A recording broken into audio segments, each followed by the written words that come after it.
जय राधा माधव जय कुंज बिहारी जय गोपी जन वल्लभा गिरिवरधारी यशोदनन्दना व्रज जनरञ्जना यशोदनन्दना व्रज जनरञ्जना यमुना तीरा वनचारी यमुना तीरा वनचारी जय राधा माधव जय कुंज बिहारी हरे कृष्णा कृष्ण कृष्णा हरे हरे हरे राम राम राम हरे हरे हरे कृष्णा कृष्ण कृष्णा हरे हरे हरे राम राम राम हरे हरे हरे कृष्णा कृष्ण कृष्णा हरे हरे हरे राम राम राम हरे हरे हरे कृष्णा कृष्ण कृष्णा हरे हरे हरे राम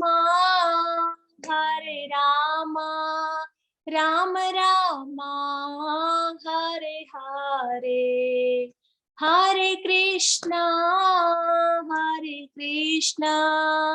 कृष्ण कृष्णा हरे हरे हरे राम राम राम हरे हरे हरे कृष्णा कृष्ण कृष्णा हरे हरे हरे राम राम राम हरे हरे हरे कृष्णा कृष्ण कृष्णा हरे हरे हरे राम राम राम हरे हरे हरे कृष्णा कृष्ण कृष्णा हरे हरे हरे राम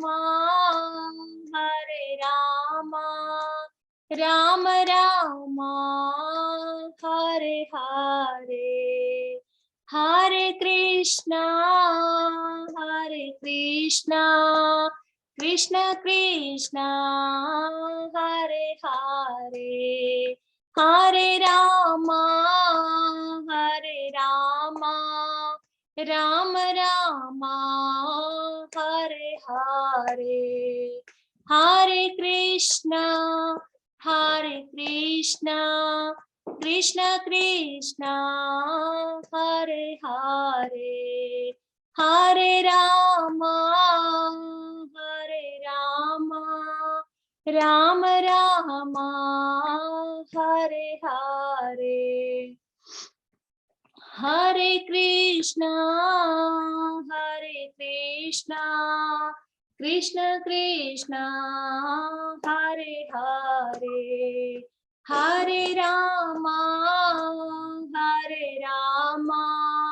राम राम हरे हरे हरे कृष्णा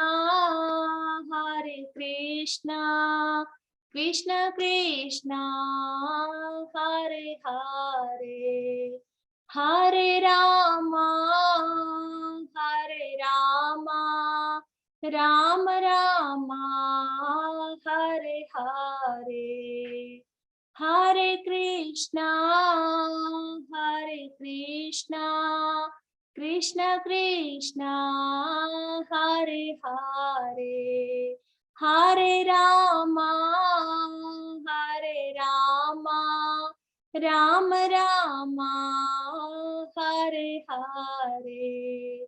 जय राधा गोविंद राधा गोविंद राधे, जय गौरानिताय गौरानिताय गौरानिताय, जय गौरानिताय, जय जय प्रभुपाद प्रभुपाद प्रभुपाद, जय जय प्रभुपाद। निताय गौर हरि बोल हरि बोल हरि बोल, निताय गौर हरि बोल।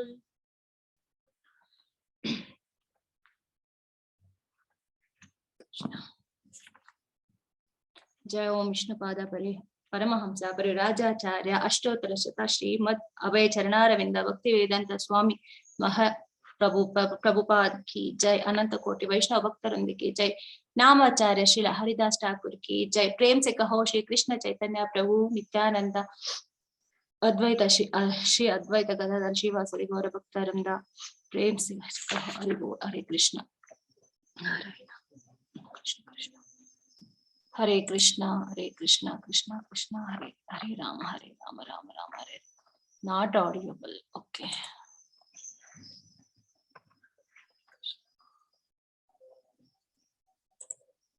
हरे कृष्णा कृष्णा कृष्णा हरे हरे, हरे राम राम राम हरे। हरे कृष्णा कृष्णा कृष्णा हरे हरे, हरे राम राम राम हरे हरे। हरे कृष्णा ಎಲ್ಲರಿಗೂ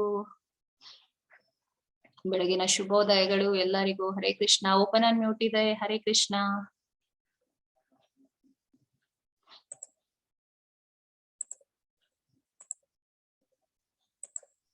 ಓಕೆ, हरे कृष्ण। हरे कृष्ण। हरे कृष्ण माताजी। हरे कृष्ण। हरे कृष्ण माताजी। हरे कृष्ण माताजी। हरे कृष्ಣ। ಮೊದಲಿಗೆ ನಾವು ಪ್ರಾರ್ಥನೆಯನ್ನ ಮಾಡ್ತಾ ನಂತರ ತರಗತಿಯನ್ನ ಪ್ರಾರಂಭ ಮಾಡೋಣ। ಓಂ ಅಜ್ಞಾನತಿಮಿರಾಂಧಸ್ಯ ಜ್ಞಾನಾಂಜನಾಶಲಾಕಯಾ ಚಕ್ಷುರುನ್ಮಿಲಿತಂ येन तस्मै श्री गुरवे नमः। श्री चैतन्य मनोभीष्टं स्थापितं येन भूतले स्वयं रूपा कदा मह्यं ददाति स्वपदान्तिकं। वन्देऽहं श्रीगुरो श्रीयुतापदकमलं श्रीगुरून् वैष्णवांश्च श्रीरूपं साग्रजातं सहगण रघुनाथान्वितं तं सजीवं साद्वैतं सावधूतं परिजनसहितं कृष्ण चैतन्य देवं श्रीराधा कृष्ण पादान् सहगण ललिता श्रीविशाखान्वितांश्च।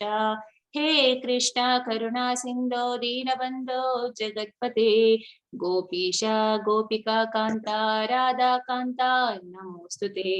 तप्त काञ्चन गौरांगी राधे वृन्दावनेश्वरी वृषभानुसुते देवी प्रणमामि हरिप्रिये।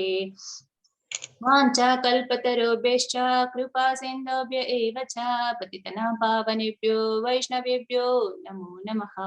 नमो ॐ विष्णुपादाय कृष्णपृष्ठाय भूतले श्रीमते भक्तिवेदान्ता स्वामिनिति नामिने।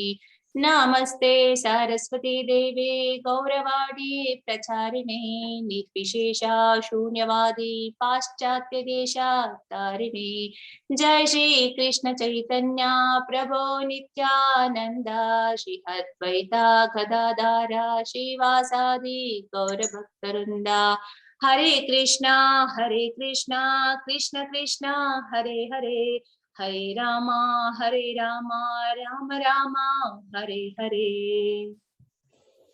श्री राधा गोविंद की जय, श्रीला प्रभुपाद की जय, गौर निताय की जय, गुरु परंपरा की जय, अनंत कोटि वैष्णव भक्त वृंद की जय. हरे कृष्णा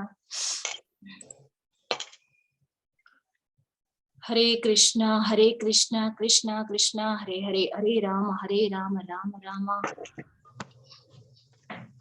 ಶ್ರೀ ಶ್ರೀ ರಾಧಾ ಗೋವಿಂದ್ ಮಂಗಳೂರು ಇಸ್ಕಾನ್ ಅವರು ಆಯೋಜಿಸಿರುವಂತಹ 18 ದಿನಗಳಲ್ಲಿ ಭಗವದ್ಗೀತೆಯನ್ನ ಕಲಿಯುವಂತಹ ಕಾರ್ಯಕ್ರಮಕ್ಕೆ ತಮ್ಮೆಲ್ಲರಿಗೂ ಸ್ವಾಗತ. ಈಗಾಗ್ಲೇ ನಾವು 2 ದಿವಸವನ್ನ ಮುಗಿಸಿದ್ವಿ. ಮೊದಲನೇ ಅಧ್ಯಾಯ, ಈಗ 2ನೇ ಅಧ್ಯಾಯವನ್ನು ಮುಗಿಸಿ 3ನೇ ಅಧ್ಯಾಯಕ್ಕೆ ನಾವು ಬರ್ತಾ ಇದ್ದೀವಿ. ಮೊದಲನೇ ಅಧ್ಯಾಯ ಅರ್ಥ ಆಗಿದೆ. 2ನೇ ಅಧ್ಯಾಯದಲ್ಲಿ ಭಗವಂತ ಆತ್ಮ ಸಾಕ್ಷಾತ್ಕಾರದ ಬಗ್ಗೆ ಹೇಳಿದ್ದಾರೆ. ಈಗ 3ನೇ ಅಧ್ಯಾಯದಲ್ಲಿ ಏನೆಲ್ಲ ಕಲಿಯೋದಕ್ಕೆ ನಾವು ಹೋಗ್ತಿದೀವಿ ಅಂತ ಹೇಳೋ ಮುಂಚೆ ನಾವು 2ನೇ ಅಧ್ಯಾಯದಲ್ಲಿ ಏನೆಲ್ಲ ಕಲ್ತ್ವಿ ಅಂತ ನಾವಿವತ್ತು ಒಮ್ಮೆ ಅದನ್ನ ನೋಡ್ತಾ ನಂತರ 3ನೇ ಅಧ್ಯಾಯಕ್ಕೆ ಹೋಗೋಣ. ಯಾರಾದ್ರೂ ಪ್ರಯತ್ನವನ್ನ ಪಡ್ತೀರಾ ನಿನ್ನೆ 2ನೇ ಅಧ್ಯಾಯದಲ್ಲಿ ಏನೆಲ್ಲ ಕಲ್ತ್ಕೊಂಡ್ವಿ ಅಂತ? ಯಾರಾದ್ರೂ ಸರಿ, ನೀವು ಚಾಟ್ ಬಾಕ್ಸ್ ಅಲ್ಲಿ ಹಾಕ್ಬೋದು ಅಥವಾ ನಾನು ಓಪನ್ ಅನ್ಮ್ಯೂಟ್ ಕೊಟ್ಟಿರ್ತೀನಿ, ನೀವು ಅನ್ಮ್ಯೂಟ್ ಮಾಡ್ಕೊಂಡು ಕೂಡ ಹೇಳ್ಬಹುದು. ತೊಂದ್ರೆ ಇಲ್ಲ, ತಪ್ಪಾದ್ರೂ ತೊಂದ್ರೆ ಇಲ್ಲ. ಎಲ್ಲರೂ ತಪ್ಪು ಮಾಡಿನೇ ಕರೆಕ್ಟ್ ಹಾಕ್ತಾರೆ. ಏನಪ್ಪ ಹೇಗ್ ಹೇಳೋದು ಅಂತದೇನು ಬೇಡ. ನಿಮ್ಗೆ ಏನ್ ಅನ್ಸುತ್ತೆ ಅದನ್ನ ಹೇಳಿ, ಬರ್ಕೊಳ್ಳಿ, ನೋಟ್ ಮಾಡ್ಕೊಳ್ಳಿ. ನಾಳೆ ಹೇಳಿದಾಗ ನಿಮ್ಗೆ ಕಾನ್ಫಿಡೆನ್ಸ್ ಲೆವೆಲ್ ಜಾಸ್ತಿ ಆಗುತ್ತೆ ಹೇಳೋದಕ್ಕೆ. ಗೊತ್ತಿರುತ್ತೆ ಆದ್ರೂ ಹೇಳೋದ್ ಹೇಗೆ ಅಂತ ಇರತ್ತೆ, ಹಾಗೇನು ಬೇಡ. ಏನ್ ಗೊತ್ತಿದೆ ಅದನ್ನ ಹೇಳಿ. ನಿನ್ನೆ ಕ್ಲಾಸಲ್ಲಿ ಏನೆಲ್ಲ ಕಲ್ತ್ಕೊಂಡ್ವಿ ಅಂತ.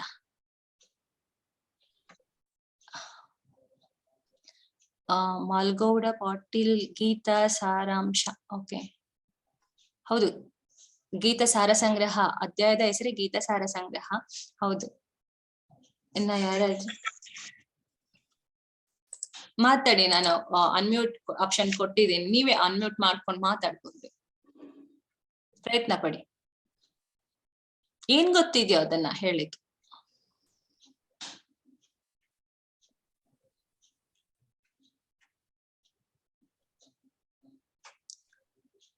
ಸುಮನ್ ಪ್ರಭು ಪ್ರಯತ್ನ ಪಡ್ತೀರಾ? ಅನಿಲ್ ಕುಮಾರ್ ಪ್ರಭು, ತೇಜಸ್ವಿನಿ ಮಾತಾಜಿ.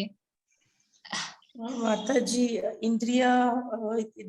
ಇಂದ್ರಿಯದು ಏನೇ ಒಂದಿದ್ರು ತ್ಯಜಿಸ್ಬಿಟ್ಟು ಭಗವಂತ ಕಡೆಗೆ ನಮ್ಮ ಪ್ರೀತಿಯನ್ನ ಬೆಳೆಸ್ಕೊಬೇಕು.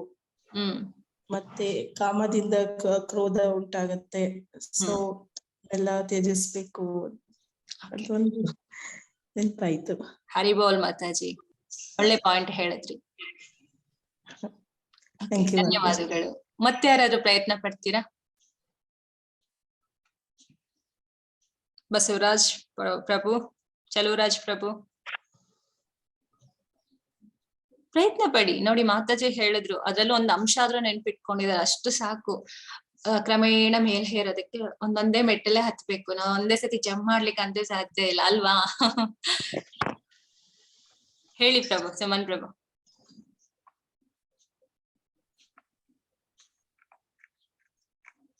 ಓಕೆ, ನಾವ್ ಇನ್ನೊಂದ್ಸತಿ ರಿವಿಷನ್ ತರ ಮಾಡೋಣ. ಯಾಕಂದ್ರೆ ಸ್ವಲ್ಪ ಆಧ್ಯಾತ್ಮಿಕವನ್ನ ಇಟ್ಕೊಳ್ಳೋದು ಬಹಳ ಕಷ್ಟ ಆಗುತ್ತೆ. ಯಾಕಂತಂದ್ರೆ ಭೌತಿಕ ಜಗತ್ತಿನಲ್ಲಿ ನಾವು ಬದುಕಿರೋದು ಹಾಗೆ, ಅದನ್ನೇ ಹೆಚ್ಚಾಗಿ ಇಟ್ಕೊಂಡಿರೋದ್ರಿಂದ ಬೇಗ ಆಧ್ಯಾತ್ಮಿಕವನ್ನ ನೆನ್ಪಿಟ್ಕೊಳ್ಳೋದಕ್ಕೆ ಸ್ವಲ್ಪ ಕಷ್ಟ ಆಗ್ಬೋದು. ಆದ್ರೆ ತೀರಾ ಕಷ್ಟ ಏನೋ ಅಲ್ಲ, ಪ್ರಯತ್ನ ಮಾಡಿದ್ರೆ ಎಲ್ಲವೂ ಸಾಧ್ಯ ಆಗುತ್ತೆ. ಸೊ ನಾವು ಇವತ್ತು ಮತ್ತೆ ಅದನ್ನ ಒಂದ್ ಸ್ವಲ್ಪ ರಿವೈಸ್ ಮಾಡ್ತಾ 3ನೇ ಅಧ್ಯಾಯಕ್ಕೆ ಹೋಗೋಣ. ಸಾಧ್ಯ ಆದ್ರೆ ಬರ್ದ್ಕೊಳ್ಳಿ, ಒಂದ್ ಪೇಪರ್ ಅಂದ್ರೆ ಪೆನ್ನು ಬುಕ್ ಏನಾದ್ರು ಇಟ್ಕೊಂಡು ಬರ್ಕೊಳ್ಳಿ, ನಿಮ್ಗೆ ಸಹಾಯ ಆಗತ್ತೆ. ಮೊದಲನೇ ಅಧ್ಯಾಯದಿಂದನೇ ನಾನು ಇವತ್ತು ಒಂಚೂರು ನಿಮ್ಗೆ ಎಲ್ಲವನ್ನ ನೆನಪು ಮಾಡ್ತಾ ಬರ್ತೀನಿ. ನೋಟ್ ಮಾಡ್ಕೊಳ್ಳಾದ್ರೆ ನೋಟ್ ಮಾಡ್ಕೊಬಿಡಿ.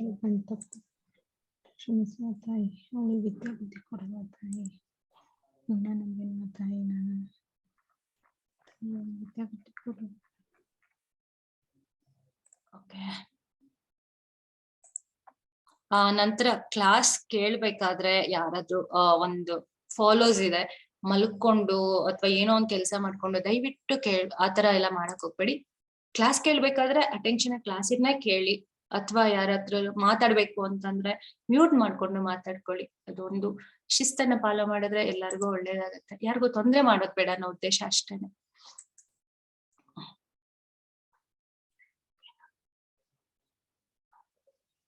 ಓಕೆ, ನಾವು ಮೊದಲನೇ ಅಧ್ಯಾಯದಿಂದ ಇವಾಗ ಸ್ಟಾರ್ಟ್ ಮಾಡೋಣ. ಶ್ರೀಲ ಪ್ರಭುಪಾದ್ ಕಿ ಜೈ. ಮೊದಲನೇ ಅಧ್ಯಾಯವನ್ನ ನಾವು ಪ್ರಾರಂಭ ಮಾಡಿದಾಗ ಮೊದಲಿಗೆ ನಾವು ಗುರುವನ್ನ ಅಂದ್ರೆ ಗುರುವಿನ ಬಗ್ಗೆ, ಶ್ರೀಲ ಪ್ರಭುಪಾದರ ಬಗ್ಗೆ ನಾವು ತಿಳ್ಕೊಂಡ್ವಿ. ಮೊದಲನೆಯದಾಗಿ ಅವರ ಬಾಲ್ಯದ ಜೀವನದಿಂದ ಅವರು ಒಂದು ವೈಷ್ಣವ ಕುಟುಂಬದಲ್ಲಿ ಹುಟ್ಟಿದ ಕಾರಣ ಅವರ ಜೀವನ ಪೂರ್ತಿ ಒಂದು ಸಂಸ್ಕಾರಯುತವಾಗಿತ್ತು. ತಂದೆ ದೊಡ್ಡ ವೈಷ್ಣವರ ಆಗಿರ್ತಾರೆ. ನಂತರ ಅವರು ಕ್ರಮೇಣ ಆ ಭಕ್ತಿ ಎಲ್ಲ ಬೆಳೆಸ್ಕೊಂಡು ಅವರು ಬೆಳೀತಾ ಬರ್ತಾರೆ. ನಂತರ ಒಂದು ಹಂತಕ್ಕೆ ಬಂದ ನಂತರ ಗುರುಗಳ ಒಂದು ಭೇಟಿಯಾದ ನಂತರ ಅವ್ರು ಹೇಳ್ತಾರೆ, ಗುರುಗಳ ಆದೇಶದ ಮೇರೆಗೆ ಪಾಶ್ಚಾತ್ಯ ದೇಶಕ್ಕೆ ಹೋಗ್ಬಿಟ್ಟು ಅವರು ಕೃಷ್ಣ ಪ್ರಜ್ಞೆಯನ್ನ ಹಂಚಲಿಕ್ಕೆ ಅವರು ಪ್ರಯತ್ನವನ್ನ ಮಾಡ್ತಾರೆ. ನಂತರ ಆ ಕೃಷ್ಣ ಪ್ರಜ್ಞೆಯನ್ನ ಹಂಚಲಿಕ್ಕೆ ಅವರು ಹೊರ ದೇಶಗಳಿಗೆ ಹೋಗ್ಬೇಕಾದ್ರೆ ಅವರ ಹತ್ರ ಫಿನಾನ್ಷಿಯಲಿ ಅಂದ್ರೆ ಹಣಕಾಸಿನ ಕೊರತೆಯಿಂದಾಗಿ ಅವರು ಒಂದು ಜಲದೂತ ಕಾರ್ಗೋ ಶಿಪ್ ನಲ್ಲಿ ಹೋಗ್ಬೇಕಾಗತ್ತೆ. ನಂತರ ಹೋಗುವಂತಹ ಸಂದರ್ಭದಲ್ಲಿ 2 ಸತಿ ಅವರಿಗೆ ಹೃದಯಾಘಾತ ಆಗುತ್ತೆ. ಆದ್ರೂ ಕೂಡ ಅವರು ಹಿಂಸರಿಯಲ್ಲ. ಅವರ ಕನಸಿನಲ್ಲಿ ಒಮ್ಮೆ ಬಂದು ಕೃಷ್ಣ ಹೇಳ್ತಾರೆ, ನಾನಿದ್ದೀನಿ, ನೀನೇನು ತೊಂದರೆ ಪಡ್ಬೇಡ, ಅಂದ್ರೆ ಭಯ ಪಡ್ಬೇಡ. ಆ ಹಡಗನ್ನ ನಡೆಸುವಂತಹ ಒಂದು ಚಾಲಕನ ಹತ್ರ ಪ್ರಭುಪಾದ ಒಮ್ಮೆ ಹೇಳ್ಕೊತಾರೆ, ನೀನೇನು ಭಯ ಪಡೋ ಅಗತ್ಯ ಇಲ್ಲ, ನನಗೇನು ಆಗೋದಿಲ್ಲ, ನೀನು ಕೃಷ್ಣ ನನಗೆ ಎಲ್ಲಾ ಒಂದು ಭರವಸೆನ ಕೊಟ್ಟಿದ್ದಾರೆ, ಹಾಗಾಗಿ ನೀನು ಸಮಾಧಾನವಾಗಿ ನೀನು ಚಾಲನೆಯನ್ನ ಮಾಡಬಹುದು, ತೊಂದ್ರೆ ಇಲ್ಲ ಅಂತ ಹೇಳ್ತಾರೆ ಪ್ರಭುಪಾದರು. ನಂತರ ಒಮ್ಮೆ ಅವರಿಬ್ರು ಭೇಟಿಯಾದಾಗ ಒಂದು ಪುಸ್ತಕದಲ್ಲಿ ಕೂಡ ಬರೀತಾರೆ, ಪ್ರಭುಪಾದರ ಒಂದು ಪುಸ್ತಕದಲ್ಲಿ ಆ ಡ್ರೈವರ್ ಏನ್ ಹೇಳ್ತಾರೆ ಅದನ್ನ ಒಂದು ಅನಿಸಿಕೆಯನ್ನ ಕೂಡ ಅವ್ರು ಬರೀತಾರೆ. ನಾನು ಇಷ್ಟೊಂದ್ ದಿವಸ ಸರಕು ಸಾಗಾಣಿಕೆಗಳನ್ನೆಲ್ಲ ನಾನು ಕಾರ್ಗೋ ಶಿಪ್ ಅಲ್ಲಿ ಪ್ರಯಾಣ ಮಾಡ್ಬೇಕಾದ್ರೆ ಎಷ್ಟೋ ಸರಿ ಟ್ರಾವೆಲ್ ಮಾಡಿದೀನಿ. ಆದ್ರೆ ಪ್ರಭುಪಾದರಿದ್ದಾಗ ನಾನ್ ಮಾಡ್ತಾ ಇದ್ದಾಗ ಯಾವ್ದೊಂದು ಚಿಕ್ಕ ಪಾಂಡ್ ಅಲ್ಲಿ ನಾನು ಹೋದಂಗೆ ಅನ್ನಿಸ್ತಿತ್ತು ನನಗೆ ಟ್ರಾವೆಲ್ ಮಾಡ್ದಂಗ ಅಂತ ಅನ್ನಿಸ್ತಿರ್ಲಿಲ್ಲ ಅಂತ. ಅಂದ್ರೆ ಸಿದ್ಧ ಪುರುಷರು ಇದ್ದಾಗ ಯಾವ ರೀತಿ ಒಂದು ಅನುಭವ ಆಗುತ್ತೆ ಅನ್ನೋದು ಇದೊಂದು ನಮ್ಗೆ ಉದಾಹರಣೆಯಾಗಿ ನಾವು ತಗೋಬಹುದು. ನಂತರ ಅದಾದ ನಂತರ ಪಾಶ್ಚಾತ್ಯ ದೇಶಗಳಿಗೆ ಹೋದಾಗ ಅಲ್ಲಿ ಹಿಪ್ಪಿಗಳನ್ನೆಲ್ಲ ಹ್ಯಾಪಿಗಳಾಗಿ ಪರಿವರ್ತನೆ ಮಾಡಿ, ನಂತರ ಆ ಅಮೇರಿಕಾ ಅನ್ನೋಂಥದ್ದು ಹೇಗಿತ್ತು ಅಂತಂದ್ರೆ ಆಗಿನ ಒಂದು ಕಾಲದಲ್ಲಿ ಅಮೇರಿಕರನ್ನ ಏನೋ ಫಾಲೋ ಮಾಡೋದೊಂದು ಫ್ಯಾಷನ್ ಆಗಿತ್ತು. ಅವರು ಪರ್ಫೆಕ್ಟ್ ಆಗಿದ್ದಾರೆ, ಅವರನ್ನ ಫಾಲೋ ಮಾಡಿದ್ರೆ ನಾವೆಲ್ಲ ಪರ್ಫೆಕ್ಟ್ ಆಗ್ತೀವಿ ಅನ್ನೋ ರೀತಿಯಲ್ಲಿ ಎಲ್ಲರ ಒಂದು ಭರವಸೆ ಆಗಿತ್ತು. ಹಾಗಾಗಿ ಅಮೇರಿಕಾನ ಸೆಲೆಕ್ಟ್ ಮಾಡ್ಕೊಂಡು ಅಲ್ಲಿ ಇದ್ದಂತಹ ಎಲ್ಲ ಯುವಕರಿಗೆ ಕೃಷ್ಣ ಪ್ರಜ್ಞೆಯನ್ನ ಹಂಚ್ತಾರೆ ಪ್ರಭುಪಾದರು. ಹೀಗೆ 12 ವರ್ಷದಲ್ಲಿ 14 ಬಾರಿ ವಿಶ್ವವನ್ನೆಲ್ಲ ಸುತ್ತಿ 108 ದೇವಾಲಯಗಳನ್ನ ಸ್ಥಾಪನೆಯನ್ನ ಕೂಡ ಮಾಡ್ತಾರೆ ಪ್ರಭುಪಾದ. ಹೀಗೆ ಎಲ್ಲವನ್ನ ಮಾಡ್ತಾ ಪ್ರಭುಪಾದರೀಗ ದೇಶಾದ್ಯಂತ ಕೃಷ್ಣ ಪ್ರಜ್ಞೆಯನ್ನ ಹಂಚಿ ಎಲ್ಲರೂ ಆ ಕೃಷ್ಣ ಪ್ರಜ್ಞೆಯಿಂದ ಆನಂದದಿಂದ ಜೀವಿಸ್ತಾ ಇದ್ದಾರೆ. ಸೊ ಈಗ ಪ್ರಭುಪಾದರ ಒಂದು ಬಗ್ಗೆ ತಿಳ್ಕೊಂಡ ನಂತರ ಮೊದಲನೇ ಅಧ್ಯಾಯಕ್ಕೆ ಬಂದಾಗ ಅರ್ಜುನ ವಿಷಾದ ಯೋಗ. ಅರ್ಜುನ ಯಾವ ರೀತಿ ವಿಷಾದವನ್ನ ವ್ಯಕ್ತಪಡಿಸ್ತಾ ಇದ್ದಾನೆ ಮೊದಲನೇ ಹಂತದಲ್ಲಿ. ಕೃಷ್ಣನನ್ನ ಕೇಳ್ತಾ ಇದ್ದಾನೆ, ನಾನು ಯುದ್ಧ ಮಾಡುವ ಮೊದಲು ಕುರುಕ್ಷೇತ್ರದ ರಣರಂಗದಲ್ಲಿ ಸೇನೆ ಯಾರ್ಯಾರು ಸೇರಿದ್ದಾರಲ್ಲ ಆ ಸೈನ್ಯದ ಮಧ್ಯೆ ನನ್ನ ರಥವನ್ನ ತೆಗೆದುಕೊಂಡು ಹೋಗಿ ನೀನು ನಿಲ್ಲಿಸು, ಅಲ್ಲಿ ಯಾರ್ಯಾರಿದ್ದಾರೆ ಅಂತ ನಾನು ನೋಡ್ಬೇಕು ಅಂತ ಅರ್ಜುನ ಕೇಳ್ತಾರೆ. ಅರ್ಜುನ ಕೇಳಿದ ನಂತರ ಈಗ ಕೃಷ್ಣ ರಥವನ್ನ ಕರೆದುಕೊಂಡು ಹೋಗಿ ಯುದ್ಧದ ಮಧ್ಯದಲ್ಲಿ ಸೈನ್ಯದ ಮಧ್ಯದಲ್ಲಿ ನಿಲ್ಲಿಸ್ತಾರೆ. ಅಲ್ಲಿ ನೋಡಿದಂತಹ ಅರ್ಜುನ ತನ್ನ ಅಣ್ಣ ತಮ್ಮಂದಿರು ಬಂಧು ಬಾಂಧವರು ತಾತ ಅಜ್ಜಂದಿರು ಗುರುಗಳನ್ನೆಲ್ಲರೂ ನೋಡಿ ತಾನು ಹೇಳ್ತಿದ್ದಾನೆ, ಇವರನ್ನೆಲ್ಲ ನಾನು ಕೊಂದು ಏನ್ ಸಂತೋಷ ಪಡ್ಲಿ, ಆ ಸಂತೋಷ ಪಡುವಂತಹ ಒಂದು ರಾಜ್ಯದಲ್ಲಿ ಇವರ ರಕ್ತವೆಲ್ಲ ಅಂಟಿರುತ್ತೆ, ಹಾಗಾಗಿ ನಾನು ಯುದ್ಧವನ್ನ ಮಾಡೋದಿಲ್ಲ ಅಂತ ಹೇಳಿ ಅವನು ನಿರ್ಣಯವನ್ನ ತಗೊಳ್ತಾನೆ. ನಂತರ ಯುದ್ಧವನ್ನ ನಾನು ಮಾಡೋದಿಲ್ಲ ಅಂತ ಹೇಳಿ ಕಾರಣಗಳನ್ನ ಕೊಡ್ತಾನೆ. ನಂತರ ಪಾಂಡವರ ಒಂದು ಸೈನ್ಯ ಗೆಲ್ಲಲಿಕ್ಕೆ ಏನೆಲ್ಲ ಕಾರಣಗಳಿತ್ತು ಅದನ್ನೆಲ್ಲ ನಾವು ಮೊದಲನೇ ಅಧ್ಯಾಯದಲ್ಲಿ ಸಂಪೂರ್ಣವಾಗಿ ಅರ್ಥ ಮಾಡ್ಕೊಂಡ್ವಿ. ನಂತರ 2ನೇ ಅಧ್ಯಾಯಕ್ಕೆ ಬಂದಾಗ ಭಗವಂತನನ್ನ ಶರಣು ಕೋರ್ತಾನೆ. ಯಾರು? ಅರ್ಜುನ. ಅರ್ಜುನ ಅಲ್ಲಿ ಕೇಳ್ತಾನೆ, 2ನೇ ಅಧ್ಯಾಯದಲ್ಲಿ 7ನೇ ಶ್ಲೋಕದಲ್ಲಿ ಕಾರ್ಪಣ್ಯ ದೋಷೋಪಹತ ಸ್ವಭಾವ ಪೃಚ್ಛಾಮಿ ತ್ವಾಂ ಧರ್ಮ ಸಮ್ಮೂಢ ಚೇತಾ ಯಚ್ಛ್ರೇಯಸ್ಯ ನಿಶ್ಚಿತಂ ಬ್ರೂಹಿ ತನ್ಮೇ ಶಿಷ್ಯಸ್ತೆ ಹಂಸಾದಿ ಮಾಂ ತ್ವಾಂ ಪ್ರಪನ್ನಂ. ನಾನೀಗ ಗೊಂದಲದಲ್ಲಿದ್ದೇನೆ, ನಾನು ಏನ್ ಮಾಡ್ಬೇಕು ಅನ್ನೋದನ್ನ ನನ್ನ ಚಿತ್ತ ಸ್ವಾಸ್ಥ್ಯವನ್ನ ನಾನು ಕಳೆದುಕೊಂಡ್ಬಿಟ್ಟಿದ್ದೀನಿ ಕೃಷ್ಣ. ನನಗೆ ಯಾವುದು ಸರಿಯಾದ ಮಾರ್ಗ, ನೀನು ನನಗೆ ದಯವಿಟ್ಟು ಅದನ್ನ ಹೇಳು, ನನಗೆ ಮಾರ್ಗದರ್ಶನವನ್ನ ನೀಡು. ನಾನೀಗ ನಿನಗೆ ಶರಣಾಗತನಾದ ಆತ್ಮ, ನಾನು ನಿನ್ನ ಶಿಷ್ಯ. ಇಷ್ಟು ದಿವಸ ನಾನು ನಿನ್ನ ಸ್ನೇಹಿತನಾಗಿದ್ದೆ, ಆದ್ರೆ ಈಗ ನಾನು ನಿನ್ನ ಶಿಷ್ಯನಾಗ್ತಾ ಇದ್ದೀನಿ, ನನಗೆ ಮಾರ್ಗದರ್ಶನವನ್ನ ನೀಡು ಅಂತ ಕೃಷ್ಣನಲ್ಲಿ ಅರ್ಜುನ ಏನು ಕೇಳ್ಕೊತಾ ಇದ್ದಾನೆ. ಆಗ ಕೂಡಲೇ ಭಗವಂತ 1ನೇ ಅಧ್ಯಾಯದಲ್ಲಿ ಏನೂ ಮಾತಾಡ್ಲಿಲ್ಲ. ಯಾಕೆ ಅಂದ್ರೆ ಯಾರಿಗೆ ಸಮಸ್ಯೆ ಇದೆಯೋ ಆ ಸಮಸ್ಯೆಯನ್ನ ಬಗೆಹರಿಸಿಕೊಳ್ಳೋದಕ್ಕೆ ಒಬ್ಬ ಗುರುವನ್ನ ಆಶ್ರಯ ಮಾಡ್ಬೇಕು. ಇಲ್ಲಿ ಬುದ್ಧಿವಂತನಾದ ಅರ್ಜುನ ಕೃಷ್ಣ ಭಗವಂತನನ್ನೇ ಇಲ್ಲಿ ಗುರುವನ್ನಾಗಿ ಆಯ್ಕೆ ಮಾಡ್ಕೊಂಡಿದ್ದಾರೆ. ನಂತರ ಭಗವಂತ ಆ ತಕ್ಷಣ ಗುರುವಿನ ಸ್ಥಾನವನ್ನ ಅಲಂಕರಿಸಿ ಅವನಿಗೆ ಮಾರ್ಗದರ್ಶನವನ್ನ ನೀಡ್ತಿದ್ದಾರೆ. ನಾವು ಹಿಂದೆ ಎಲ್ಲ ನೋಡಿದ್ವಿ, ಏನು ಧೃತರಾಷ್ಟ್ರ ಉವಾಚ, ಅರ್ಜುನ ಉವಾಚ ಅಂತ ಎಲ್ಲ ಹೇಳಿದ್ವಿ. ಆದ್ರೆ ಭಗವಾನ್ ಉವಾಚ ಅಂತ ಕೂಡ 2ನೇ ಅಧ್ಯಾಯದಲ್ಲಿ ನಾವು ತಿಳ್ಕೊಂಡ್ವಿ. ವಿಷ್ಣು ಪುರಾಣದಲ್ಲಿ ಒಂದು ಭಗವಾನ್ ಉವಾಚ, ಭಗವಂತ ಪರಿಪೂರ್ಣನು, ಪೂರ್ಣನು. ಯಾಕೆ ಪೂರ್ಣನು ಅನ್ನೋದಕ್ಕೆ ಕಾರಣವನ್ನು ಕೂಡ ವಿಷ್ಣು ಪುರಾಣದಲ್ಲಿ ಕೊಡ್ತಾರೆ. ಐಶ್ವರ್ಯಸ್ಯ ಸಮಗ್ರಸ್ಯ ವೀರ್ಯಸ್ಯ ಯಶಸ್ಸ ಶ್ರೇಯಃ ಜ್ಞಾನ ವೈರಾಗ್ಯ ಯೋಗಶ್ಚೈವ ಸನ್ನಂ ಭಗ ಇತಿಂಗನಃ ಅಂತ ಹೇಳ್ತಾರೆ. ಐಶ್ವರ್ಯ ಅಂದ್ರೆ ಸಂಪತ್ತು. ಭಗವಂತ ನಾರಾಯಣ ಎಲ್ಲಿರ್ತಾಳೋ ಆ ನಾರಾಯಣ ಎಲ್ಲಿರ್ತಾನೋ ಲಕ್ಷ್ಮಿ ಕೂಡ ಅಲ್ಲೇ ಇರ್ತಾಳೆ. ಅಂದ್ರೆ ಸಂಪತ್ತೆಲ್ಲ ನಾರಾಯಣನ ಹತ್ರನೇ ಇರುತ್ತೆ. ಈಗ ಮೆಟೀರಿಯಲ್ ವರ್ಲ್ಡ್ಗೆ ಬಂದಾಗ ಯಾರ್ಯಾರ ಹತ್ರ ಸಂಪತ್ತಿದೆಯೋ ಏನೆಲ್ಲ ಇದೆಯೋ ಅದೆಲ್ಲ ಭಗವಂತನ ಒಂದು ಕಿಡಿಯಿಂದ ಅದಷ್ಟೇ ಅಂತ ಹೇಳಬಹುದು. ಭಗವಂತನ ಹತ್ರ ಲಕ್ಷ್ಮೀ ದೇವಿನೇ ಇರ್ಬೇಕಾದ್ರೆ ಸಂಪತ್ತಿಗೇನು ಕೊರತೆ ಇಲ್ಲ, ಅಂದ್ರೆ ಪರಿಪೂರ್ಣನಾಗಿದ್ದಾನೆ ಅಂತ. ನಂತರ ಶ್ರೇಯ ಸೌಂದರ್ಯ, ಆ ಭಗವಂತನ ಸೌಂದರ್ಯಕ್ಕೆ ನಾವು ವರ್ಣನೆಯನ್ನು ಕೊಡ್ಲಿಕ್ಕೆ ನಮ್ಮ ಹತ್ರ ಪದಗಳೇ ಇಲ್ಲ, ಅಷ್ಟು ಸೌಂದರ್ಯವಿತನಾಗಿರ್ತಾನೆ ಕೃಷ್ಣ.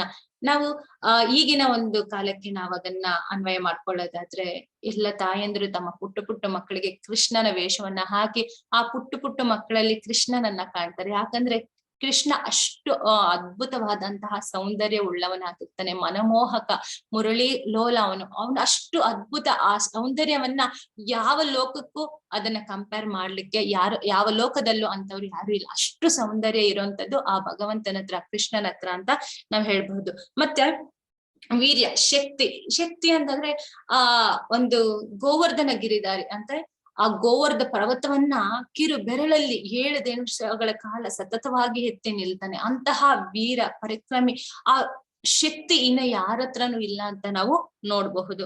ಮತ್ತೆ ಜ್ಞಾನ, ನಾವು ಈ ಜ್ಞಾನವನ್ನ ಪಡಿತಾ ಇದ್ದೀವಿ ಅಂದ್ರೆ ಭಗವಂತ ಆ ಜ್ಞಾನವನ್ನ ಬ್ರಹ್ಮದೇವನಿಂದ ನಾರದರಿಗೆ ಹೀಗೆ ಹಂತವಾಗಿ, ಅಂದ್ರೆ ಎಲ್ಲರಿಗಿಂತ ಫಸ್ಟ್ ಭಗವಂತನೇ ಇರೋದ್ರಿಂದ ಭಗವಂತನೇ ಎಲ್ಲ ಜ್ಞಾನವನ್ನ ಕೊಟ್ಟಾಗ ಭಗವಂತನಲ್ಲಿ ಪೂರ್ಣ ಜ್ಞಾನ ಇದೆ ಅಂತ ನಾವು ಅರ್ಥ ಮಾಡ್ಕೋಬಹುದು. ನಂತರ ಕೀರ್ತಿ, 3 ಲೋಕಗಳಲ್ಲಿಯೂ ಆ ಭಗವಂತನ ಕೀರ್ತಿಯನ್ನ ನಾವು ವರ್ಣಿಸ್ಲಿಕ್ಕೆ ಸಾಧ್ಯವೇ ಇಲ್ಲ. ಅಷ್ಟು ಅವನ ಕೀರ್ತಿ ಎಲ್ಲ ಬ್ರಹ್ಮಾಂಡಗಳಲ್ಲಿಯೂ ಹರಡಿದೆ. ಇನ್ನ ವೈರಾಗ್ಯ ವಿಚಾರಕ್ಕೆ ಬಂದ್ರೆ, ಶ್ರೀರಾಮನ ಪಟ್ಟಾಭಿಷೇಕ ಮಾಡೋದಕ್ಕೆ ಬಂದಾಗ ಬೆಳಗ್ಗೆ ಪಟ್ಟಾಭಿಷೇಕ ಆಗ್ಬೇಕು, ಸಂಜೆ ದಶರಥ ಮಹಾರಾಜ ಬಂದು ಹೇಳ್ತಾನೆ ಬೆಳಗ್ಗೆ ನಿನ್ ಕಾಡಿಗೆ ಹೋಗ್ಬೇಕು ಅಂತ. ಆ ಒಂದು ಸಮಯದಲ್ಲಿ ಭಗವಂತ ಯಾವ ಒಂದು ಪ್ರತಿಕ್ರಿಯೆನೇ ಅವರು ಮಾಡ್ತಾ ಇಲ್ಲ. ಹೇಳಿದ ಕೂಡ್ಲೆ ಏನ್ ತಗೊಂಡ್ರು, ಸರಿ ನಾನು ಹೋಗ್ತೇನೆ ಅಂತ ಹೋದ್ರು. ನಂತರ ವೃಂದಾವನದಿಂದ ಮಥುರಾಗೆ ಹೋಗ್ಬೇಕಾದ್ರು ಕೂಡ ಅಷ್ಟೇನೆ, ಅಲ್ಲಿ ಗೋಪಿಕೆಯರು, ಅಲ್ಲಿ ಗೋಪ ಮಾತೆಯರು ಎಲ್ಲರೂ ಕೆಳಗಡೆ ಬಿದ್ದು ಅಳ್ತಾ ಇದ್ರೆ, ಹೋಗ್ಬೇಡ ನೀನು ಕೃಷ್ಣ ಅಂತ. ಆದ್ರೂ ಕೂಡ ಆ ಭಗವಂತನಲ್ಲಿರುವಂತಹ ಆ ವೈರಾಗ್ಯ ಏನ್ ಮಾಡ್ತು, ಅವರ ಒಮ್ಮೆ ಕೂಡ ತಿರುಗಿ ನೋಡ್ಲಿಕ್ಕೆ ಬಿಡ್ಲಿಲ್ಲ. ಅಷ್ಟು ವೈರಾಗ್ಯ ಪೂರ್ಣನಾಗಿ ತಾನು ಹೋದ. ಅಂದ್ರೆ ಭಗವಂತ ಪರಿಪೂರ್ಣನಾಗಿದ್ದಾನೆ. ಹಾಗೆ ಭಗವಂತ ಅನ್ನಲಿಕ್ಕೆ ಇದೆಲ್ಲ ಕಾರಣಗಳನ್ನ ನಾವು ನೋಡ್ಬಹುದು. ಆದ್ರೆ ವೇದವ್ಯಾಸರು ಅದಕ್ಕೆ ಬೇರೆ ರೀತಿಯಾಗಿ ಕೊಡಬಹುದಿತ್ತು. ಕೃಷ್ಣ ವಾಚ ಬೇರೆ ಏನಾದ್ರು ಕೊಡ್ಬಹುದಿತ್ತು. ಭಗವಾನ್ ವಾಚ ಅಂದ್ರೆ ಎಲ್ಲವನ್ನೂ ಒಳಗೊಂಡಿರುವಂತದ್ದು, ಪೂರ್ಣವಾಗಿರುವಂತದ್ದು ಭಗವಂತ ಅಂತ ತೋರಿಸ್ಲಿಕ್ಕೆ ನಮಗಿದು ಕಾರಣ ಆಗತ್ತೆ. ನಂತರ ಸಹಾನುಭೂತಿ, ಅದಕ್ಕೆ ಕಾರಣವನ್ನ ಕೊಡ್ತಾ ಇದ್ದಾನೆ. 1ನೇ ಅಧ್ಯಾಯದಲ್ಲಿ ಅರ್ಜುನ ಕಾರಣ ಏನ ಕೊಟ್ಟ, ಅದಕ್ಕೆ ಭಗವಂತ ಅನುಕಂಪ ತೋರಿಸ್ತಾ ಇದ್ದಾನೆ. ಎಲ್ಲ ದೇಹಗಳ ಮೇಲೆ ನಿನಗೆ ಎಂತ ಅನುಕಂಪ, ನಾವು ದೇಹವಲ್ಲ, ನಾವು ಆತ್ಮ ಇದ್ದೇವೆ, ನೀನು ಅಂಜಿಕೆ ಪಡಬೇಕಾದದಿಲ್ಲ. ಆತ್ಮ ಭೂತ ಭವಿಷ್ಯತ್ ವರ್ತಮಾನ ಕಾಲಗಳಲ್ಲೂ ಇರುವಂತದ್ದು, ಅದು ಯಾವಾಗ್ಲೂ ಇರುತ್ತೆ. ಅದಕ್ಕಾಗಿ ನೀನು ಹಂಜಬೇಕಾಗಿಲ್ಲ. ಈ ಒಂದು ದೇಹದಲ್ಲಿರುವಂತಹ ಈ ದೇಹ ಏನಾಗಿದೆ, ಪಂಚಭೂತಗಳಿಂದ ಆಗಿದ್ದು, ಆದ್ರೆ ಒಳಗಡೆ ಪರಮಾತ್ಮ, ಆ ಹೃದಯಸ್ಥನಾಗಿರುವಂತಹ ಒಂದು ಆತ್ಮ ಇದೆಯಲ್ಲ, ಅದು ಯಾವಾಗ್ಲೂ ಇರುವಂತದ್ದು. ಹಾಗಾಗಿ ಅವರನ್ನು ಕೊಂದ್ರು ಕೂಡ ಅವರು ಸಾಯೋದಿಲ್ಲ, ಮುಂದೆ ಕೂಡ ಇರ್ತಾರೆ. ಹಿಂದೆ ಕೂಡ ಇದ್ರು, ಈಗ್ಲೂ ಇದ್ದಾರೆ, ಮುಂದೆ ಕೂಡ ಇರ್ತಾರೆ. ಹಾಗಾಗಿ ದೇಹದ ಭಾವನೆಯನ್ನ ನೀನು ಬಿಡು ಅಂತ ಹೇಳಿ ಆತ್ಮದ ಜ್ಞಾನವನ್ನ ಬೋಧನೆಯನ್ನ ಮಾಡ್ತಾರೆ. ಯಾರು? ಭಗವಂತ ಅರ್ಜುನನಿಗೆ. ನಂತರ ಆತ್ಮದ ಗಾತ್ರ ಕೂಡ ಶ್ವೇತೇಶ್ವರರ ಉಪನಿಷತ್ತಿನಿಗೆ ಹೇಳಿರೋ ಹಾಗೆ ಕೂದಲ ಮೊನೆಯ 10,000ದ 1 ಭಾಗ ಆತ್ಮದ ಗಾತ್ರ ಆಗಿರುತ್ತೆ. ಆ ಆತ್ಮದ ಗಾತ್ರದಲ್ಲಿ ಭಗವಂತ ಪರಮಾತ್ಮನಾಗಿ ಪ್ರವೇಶಿಸಿ ಅಲ್ಲಿ ಹೃದಯ ನಿವಾಸಿಯಾಗಿ ನಿವಾಸಿಸ್ತಾನೆ. ಅಂದ್ರೆ ಭಗವಂತ ಇನ್ನಿಷ್ಟು ಸಣ್ಣದರಲ್ಲಿ ಸಣ್ಣದು ಅಂತ ನಾವು ಅಲ್ಲಿ ನೋಡಬಹುದು. ಹಾಗೆ ಆತ್ಮದ ಗಾತ್ರವನ್ನು ನಾವು ತಿಳ್ಕೋಬಹುದು. ನಂತರ ಯುದ್ಧವನ್ನ ಮಾಡ್ತೀನಿ, ಎಲ್ಲರನ್ನ ಕೊಂದು ಆ ಒಂದು ರಾಜ್ಯವನ್ನು ಪಡೆದುಕೊಂಡು ನಾನು ಯಾವ ರೀತಿ ಸಂತೋಷ ಪಡ್ಲಿ, ಆ ಸಂತೋಷ ನಾನು ಯಾರ ಹತ್ರ ಹಂಚ್ಕೊಳ್ಳಿ ಅಂತ ಹೇಳ್ತಾನೆ. ಅದಕ್ಕೆ ಭಗವಂತ ಹೇಳ್ತಾನೆ, ಕ್ಷತ್ರಿಯ ಕುಟುಂಬದಲ್ಲಿ ಹುಟ್ಟಿದಂತಹ ನೀನು ಯುದ್ಧವನ್ನು ಮಾಡುವುದು ನಿನ್ನ ಕರ್ತವ್ಯ. ಗೆದ್ರೆ ನೀನ್ ಏನ್ ಮಾಡ್ತೀಯ, ರಾಜ್ಯವನ್ನ ಆಳ್ತೀಯ. ಸೋತ್ರೆ ಸ್ವರ್ಗಕ್ಕೆ ಹೋಗ್ತೀಯ. ವೀರ ಮರಣ ಅಂದ್ರೆ ಮರಣವನ್ನ ತೆಗೆದುಕೊಳ್ತೀಯ. ಹಾಗಾಗಿ ಎರಡರಲ್ಲೂ ನಿನಗೆ ಯಾವ್ದೂ ಲಾಸ್ ಇಲ್ಲ. ಹಾಗಾಗಿ ನೀನ್ ಮಾಡು ಅಂತ ಹೇಳ್ತಾನೆ. ನಂತರ ಪಾಪ ಚಟುವಟಿಕೆಗಳ ಭಯ. ಭಕ್ತಿಯಲ್ಲಿದ್ದು ಯಾವುದೇ ಚಟುವಟಿಕೆಗಳನ್ನ ಮಾಡಿ ಭಗವಂತನಿಗೆ ಅರ್ಪಿಸೋದ್ರಲ್ಲಿ ಯಾವ ಅಂದ್ರೆ ಭಯದ ಒಂದು ಪಾಪದ ಲೇಪವಿಲ್ಲ, ಭಯನೇ ಇಲ್ಲ ಅಂತ ಇಲ್ಲಿ ನಾವು ಹೇಳಬಹುದು. ಕುಟುಂಬ ಸಂಪ್ರದಾಯದ ನಾಶ. ವರ್ಣಸಂಕರ ಅಂತ ಹೇಳ್ತಾರೆ. ಏನಂತಂದ್ರೆ ಮನೆ ಯಜಮಾನ ಇಲ್ಲ ಅಂದಾಗ ಹೆಣ್ಣು ಮಕ್ಕಳ ಪ್ರೊಟೆಕ್ಷನ್ ಇರುವುದಿಲ್ಲ. ಹಾಗಾಗಿ ಇಲ್ಲಿ ಹೇಳ್ತಾ ಇರೋದು, ಮನೆ ಯಜಮಾನನನ್ನ ನಾನು ಕೊಲ್ಲುವುದಿಲ್ಲ, ಇಲ್ಲಿ ಯುದ್ಧಕ್ಕೆ ಬಂದಿರೋನ ನಾನು ಕೊಂದ್ರೆ ಆ ಒಂದು ಕುಟುಂಬದ ಸಂಪ್ರದಾಯ ನಾಶವಾಗ್ಬಿಡತ್ತೆ. ಹಾಗಾಗಿ ನಾನು ಆ ಒಂದು ಯುದ್ಧವನ್ನ ಮಾಡೋದಿಲ್ಲ ಅಂತ ಕಾರಣ ಕೊಟ್ಟಿದ್ದಕ್ಕೆ, ಆ ಕಾರಣಕ್ಕೆ ಭಗವಂತ ಹೇಳ್ತಾನೆ, ವರ್ಣ ಸಂಕರವನ್ನು ತಡೆಯಲು ಆದರ್ಶಪ್ರಾಯರಾಗಿರಿ. ಹಾಗೆ ಎಲ್ಲರೂ ಪ್ರತಿಯೊಬ್ಬರಿಗೂ ಅದರ ಒಂದು ಜವಾಬ್ದಾರಿ ಅನ್ನೋದಿದೆ. ವರ್ಣ ಸಂಕರ ಎಂದರೆ ಸಮಾಜದ ಶಾಂತಿಯನ್ನು ಕಲಕುವ ಅನಪೇಕ್ಷಿತ ಜನಸಂಖ್ಯೆ. ಅದು ಭಗವಂತ ಪ್ರತಿಯೊಂದನ್ನು ಆ ಒಂದು ಸ್ಟಾಪ್ ಮಾಡ್ಲಿಕ್ಕೆ, ಅದನ್ನ ಕಾಪಾಡ್ಕೊಳ್ಳೋದಕ್ಕೆ ಭಗವಂತ ಎಲ್ಲಾ ಒಂದು ಸಮಯದಲ್ಲೂ ಬರ್ತಾ ಇರ್ತಾನೆ. ಹಾಗೆ ಪ್ರತಿಯೊಬ್ಬರದು ನಮ್ಮದು ಜವಾಬ್ದಾರಿ ಇದೆ. ಏನದು? ಸಣ್ಣ ಮಕ್ಕಳಿಂದ ಹಿಡಿದು ಪ್ರತಿಯೊಬ್ಬರಿಗೂ ನಮ್ಮ ಶಾಸ್ತ್ರ ಏನಿದೆ, ನಮ್ಮ ಶಾಸ್ತ್ರದಲ್ಲಿ ಏನ್ ಕೊಟ್ಟಿದೆ, ವೇದ ಪುರಾಣಗಳು ಏನ್ ಕೊಟ್ಟಿದೆ, ಧರ್ಮ ಗ್ರಂಥಗಳು ಏನ್ ಕೊಟ್ಟಿದೆ, ಅದನ್ನೆಲ್ಲ ನಾವು ತಿಳ್ಕೊಂಡು ನಮ್ಮ ಮಕ್ಕಳಿಗೆ ಅದನ್ನ ತಿಳಿಸ್ತಾ ಹೋದಾಗ, ನಾವು ಅದನ್ನ ಅನುಸರಿಸ್ತಾ ಹೋದಾಗ ಖಂಡಿತವಾಗ್ಲೂ ಸಮಾಜದಲ್ಲಿ ಶಾಂತಿಯನ್ನ ಸ್ಥಾಪನೆ ಮಾಡಬಹುದು ಅಂತ ಭಗವಂತ ಅಲ್ಲಿ ಕೂಡ ಹೇಳ್ತಾರೆ. ನಂತರ ನಿರ್ಣಯ, ದೃಢ ನಿಶ್ಚಯದಿಂದ ಸ್ವಾಮಿಗೆ ಸೇವೆ ಮಾಡಿ, ವ್ಯವಸಾಯಾತ್ಮಕ ಬುದ್ಧಿ ಹೀರೆ ಗೇಹ ಕುರು ನಂದನ. ನೀನು ಬುದ್ಧಿಯನ್ನ ಕಲ್ಟಿವೇಟ್ ಮಾಡು, ವ್ಯವಸಾಯ ಮಾಡು. ನಿನ್ನೆ ನಾನು ಒಂದು ಉದಾಹರಣೆನ ಕೊಟ್ಟೆ. ಒಂದು ಭೂಮಿಯನ್ನ ಹದ ಮಾಡಿರಲು ಒಳ್ಳೆ ಬಿತ್ತನೆಯನ್ನ ಮಾಡಿದ್ರೆ ಅದು ಒಳ್ಳೆ ಫಲವನ್ನ ಕೊಡುತ್ತೆ. ಹಾಗೆ ನಮ್ಮ ಮನಸ್ಸು ಕೂಡ ಹಾಗೆ ಆ ಮರಡು ಭೂಮಿ ಆಗಿದೆ, ಅದನ್ನ ಸರಿಯಾದ ರೀತಿಯಲ್ಲಿ ವ್ಯವಸಾಯವನ್ನ ಮಾಡಿ ನಾವು ಆ ಒಂದು ಮನಸ್ಸೆಂಬ ಮರುಭೂಮಿಯಲ್ಲಿ ಭಗವಂತನ ಭಕ್ತಿಯನ್ನ ಮಾಡ್ತಾ ಆ ಮನಸ್ಸಲ್ಲಿ ಭಕ್ತಿಯ ಪ್ರೇಮವನ್ನ ಬೀಜವನ್ನ ನಾವು ಬಿತ್ತುವಂತಹ ಕೆಲಸವನ್ನ ಮಾಡ್ಬೇಕು. ಸ್ಥಿತ ಪ್ರಜ್ಞನಾದವನ ಕರ್ತವ್ಯ ಏನಾಗಿರುತ್ತೆ, ಎಲ್ಲ ಸಂದರ್ಭಗಳಲ್ಲೂ ಅವನು ಹೆಂಗಿರ್ತಾನೆ ಅಂದ್ರೆ, ಸುಖ ಬಂದಾಗ ಹುಬ್ಬುವುದಿಲ್ಲ, ದುಃಖ ಬಂದಾಗ ಅವನು ಕುಗ್ಗುವುದಿಲ್ಲ, ಎಲ್ಲ ಕಾಲದಲ್ಲೂ ಸಮವಾಗಿರ್ತಾನೆ ಅಂತ ಭಗವಂತ ಹೇಳ್ತಾ ಇದ್ದಾನೆ. ನಂತರ ಏನ್ ಹೇಳ್ತಾರೆ 3ನೇ ಅಧ್ಯಾಯದಲ್ಲಿ ಇವತ್ತು ನಾವು ನೋಡೋಣ. Hare Krishna.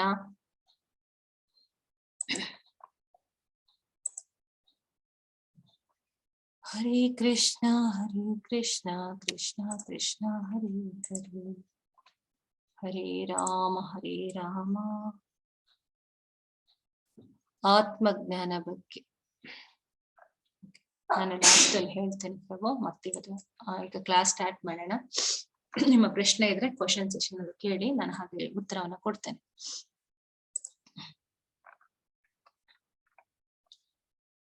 Megha Mataji Hare Krishna. Screen ಕಾಣ್ತಿದೆಯಲ್ಲ? Full screen ಆಗಿಲ್ಲ ಮಾತಾಜಿ. ಹರೇ ಕೃಷ್ಣ. ಹರೇ ಕೃಷ್ಣ. ನೋಡಿ ಈಗ ಕಾಣ್ತಿದೆ ಮಾತಾಜಿ.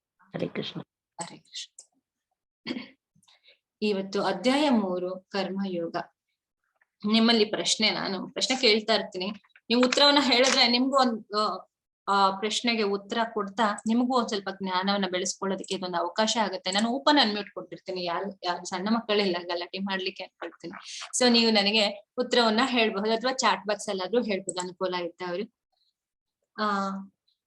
ಏನಂತಂದ್ರೆ ಭಗವದ್ಗೀತೆನ 3 ಪಾರ್ಟ್ ಆಗಿ ಡಿವೈಡ್ ಮಾಡ್ತಾರೆ. ಮೊದಲನೇದು ಕರ್ಮಯೋಗ. 1ನೇ ಅಧ್ಯಾಯದಿಂದ 6ನೇ ಅಧ್ಯಾಯಗಳವರೆಗೂ ಕರ್ಮಯೋಗ, ಕರ್ಮದ ಬಗ್ಗೆ ನಾವು ಅಧ್ಯಯನವನ್ನ ಮಾಡ್ತೀವಿ.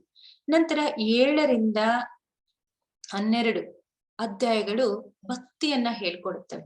ಹೇಗೆ ಭಕ್ತಿಯಲ್ಲಿ ಮುಂದುವರಿಯುವಂಥದ್ದು, ಭಕ್ತಿ ಅಂದ್ರೆ ಏನು, ಭಗವಂತನಲ್ಲಿ ಹೇಗೆ ಭಕ್ತಿಯ ಮೂಲಕ ಒಂದು ಸಂಬಂಧವನ್ನ ಸ್ಥಾಪನೆ ಮಾಡ್ಕೊಳ್ಳೋದು ಹೇಗೆ ಅಂತ ಹೇಳಿ ನಾವು ಭಕ್ತಿಯ ಮಾರ್ಗದಲ್ಲಿ ನಾವು 6 ಅಧ್ಯಾಯಗಳಲ್ಲಿ ಕಲಿತೀವಿ.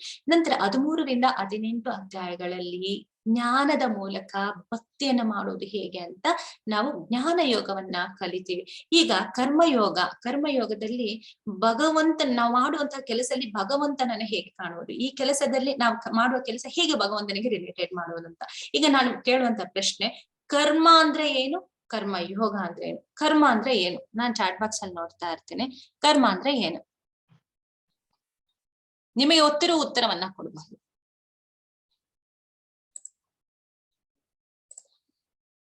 ವರ್ಕ್. ಓಕೆ, ಕೆಲಸ. ಕರ್ಮ ಅಂದ್ರೆ ಕೆಲಸ. ಓಕೆ, ಕರ್ಮ ಯೋಗ ಅಂದ್ರೆ ಕರ್ಮ ಯೋಗ. ಕರ್ಮ ಅಂದ್ರೆ ಕೆಲಸ.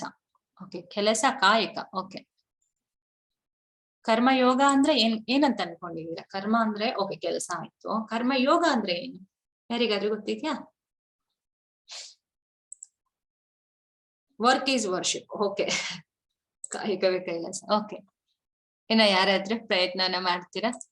ಅನ್ಮ್ಯೂಟ್ ಆಗ್ತಾ ಇಲ್ವಾ ಯಾರಿಗೂ? ಇಂದಿನ ಜನ್ಮದ ಕರ್ಮ. ಹಿಂದಿನ ಜನ್ಮದ ಕರ್ಮ ಈಗ ನಾವಿದ್ದೀವಿ ಅಂತ ನೀವ್ ಹೇಳ್ತಾ ಇರೋದು ನಿಮ್ಮ ಉತ್ತರ, ಹೌದಾ? ಹೌದು.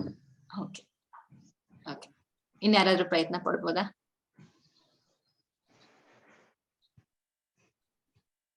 ಓಕೆ, ತುಂಬಾ ಧನ್ಯವಾದಗಳು. ನಾವಿವಾಗ ಕರ್ಮಯೋಗಕ್ಕೆ ಏನೆಲ್ಲ ಇದೆ, ಕರ್ಮ ಅಂದ್ರೆ ಕರ್ಮಯೋಗ ತಿಳ್ಕೊಳ್ಳೋಣ.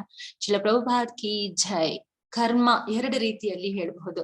ಕರ್ಮ ಎಂದರೆ ನಮ್ಮ ಇಂದ್ರಿಯ ಸುಖಕ್ಕೆ ಮಾಡಿಕೊಳ್ಳುವಂತಹ ಎಲ್ಲ ಕೆಲಸಗಳು, ಇಂದ್ರಿಯ ತೃಪ್ತಿಯನ್ನ ಮಾಡ್ಕೊಳ್ತೀವಲ್ಲ ಅದೆಲ್ಲ ಹೇಳ್ತೀವಿ ಕರ್ಮ ಅಂತ ಹೇಳ್ತೀವಿ. ಇವಾಗ ನಾಗರಾಜ್ ಪ್ರಭುಜಿ ಅವರು ಹೇಳ್ತಾ ಇದ್ರು, ನಮ್ಮ ಹಿಂದಿನ ಜನ್ಮದಲ್ಲಿ ಏನ್ ಮಾಡಿರ್ತೀವೋ ಈ ಜನ್ಮದಲ್ಲಿ ಅನುಭವಿಸ್ತಿದೀವಲ್ಲ ಅದೇ ಕರ್ಮ ಅಂತ. ಯಾಕೆ ಆ ಕರ್ಮನ ಹೊತ್ಕೊ ಬಂದ್ವಿ?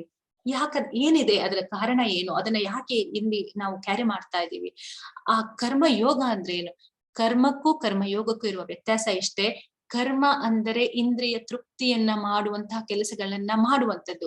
ಯಾವುದೇ ಒಂದು ಕೆಲಸವನ್ನ ಮಾಡಿದ್ರೆ ಅದರ ಫಲವನ್ನ ನಾವೇ ತಿನ್ನುವಂಥದ್ದೇ ಕರ್ಮ.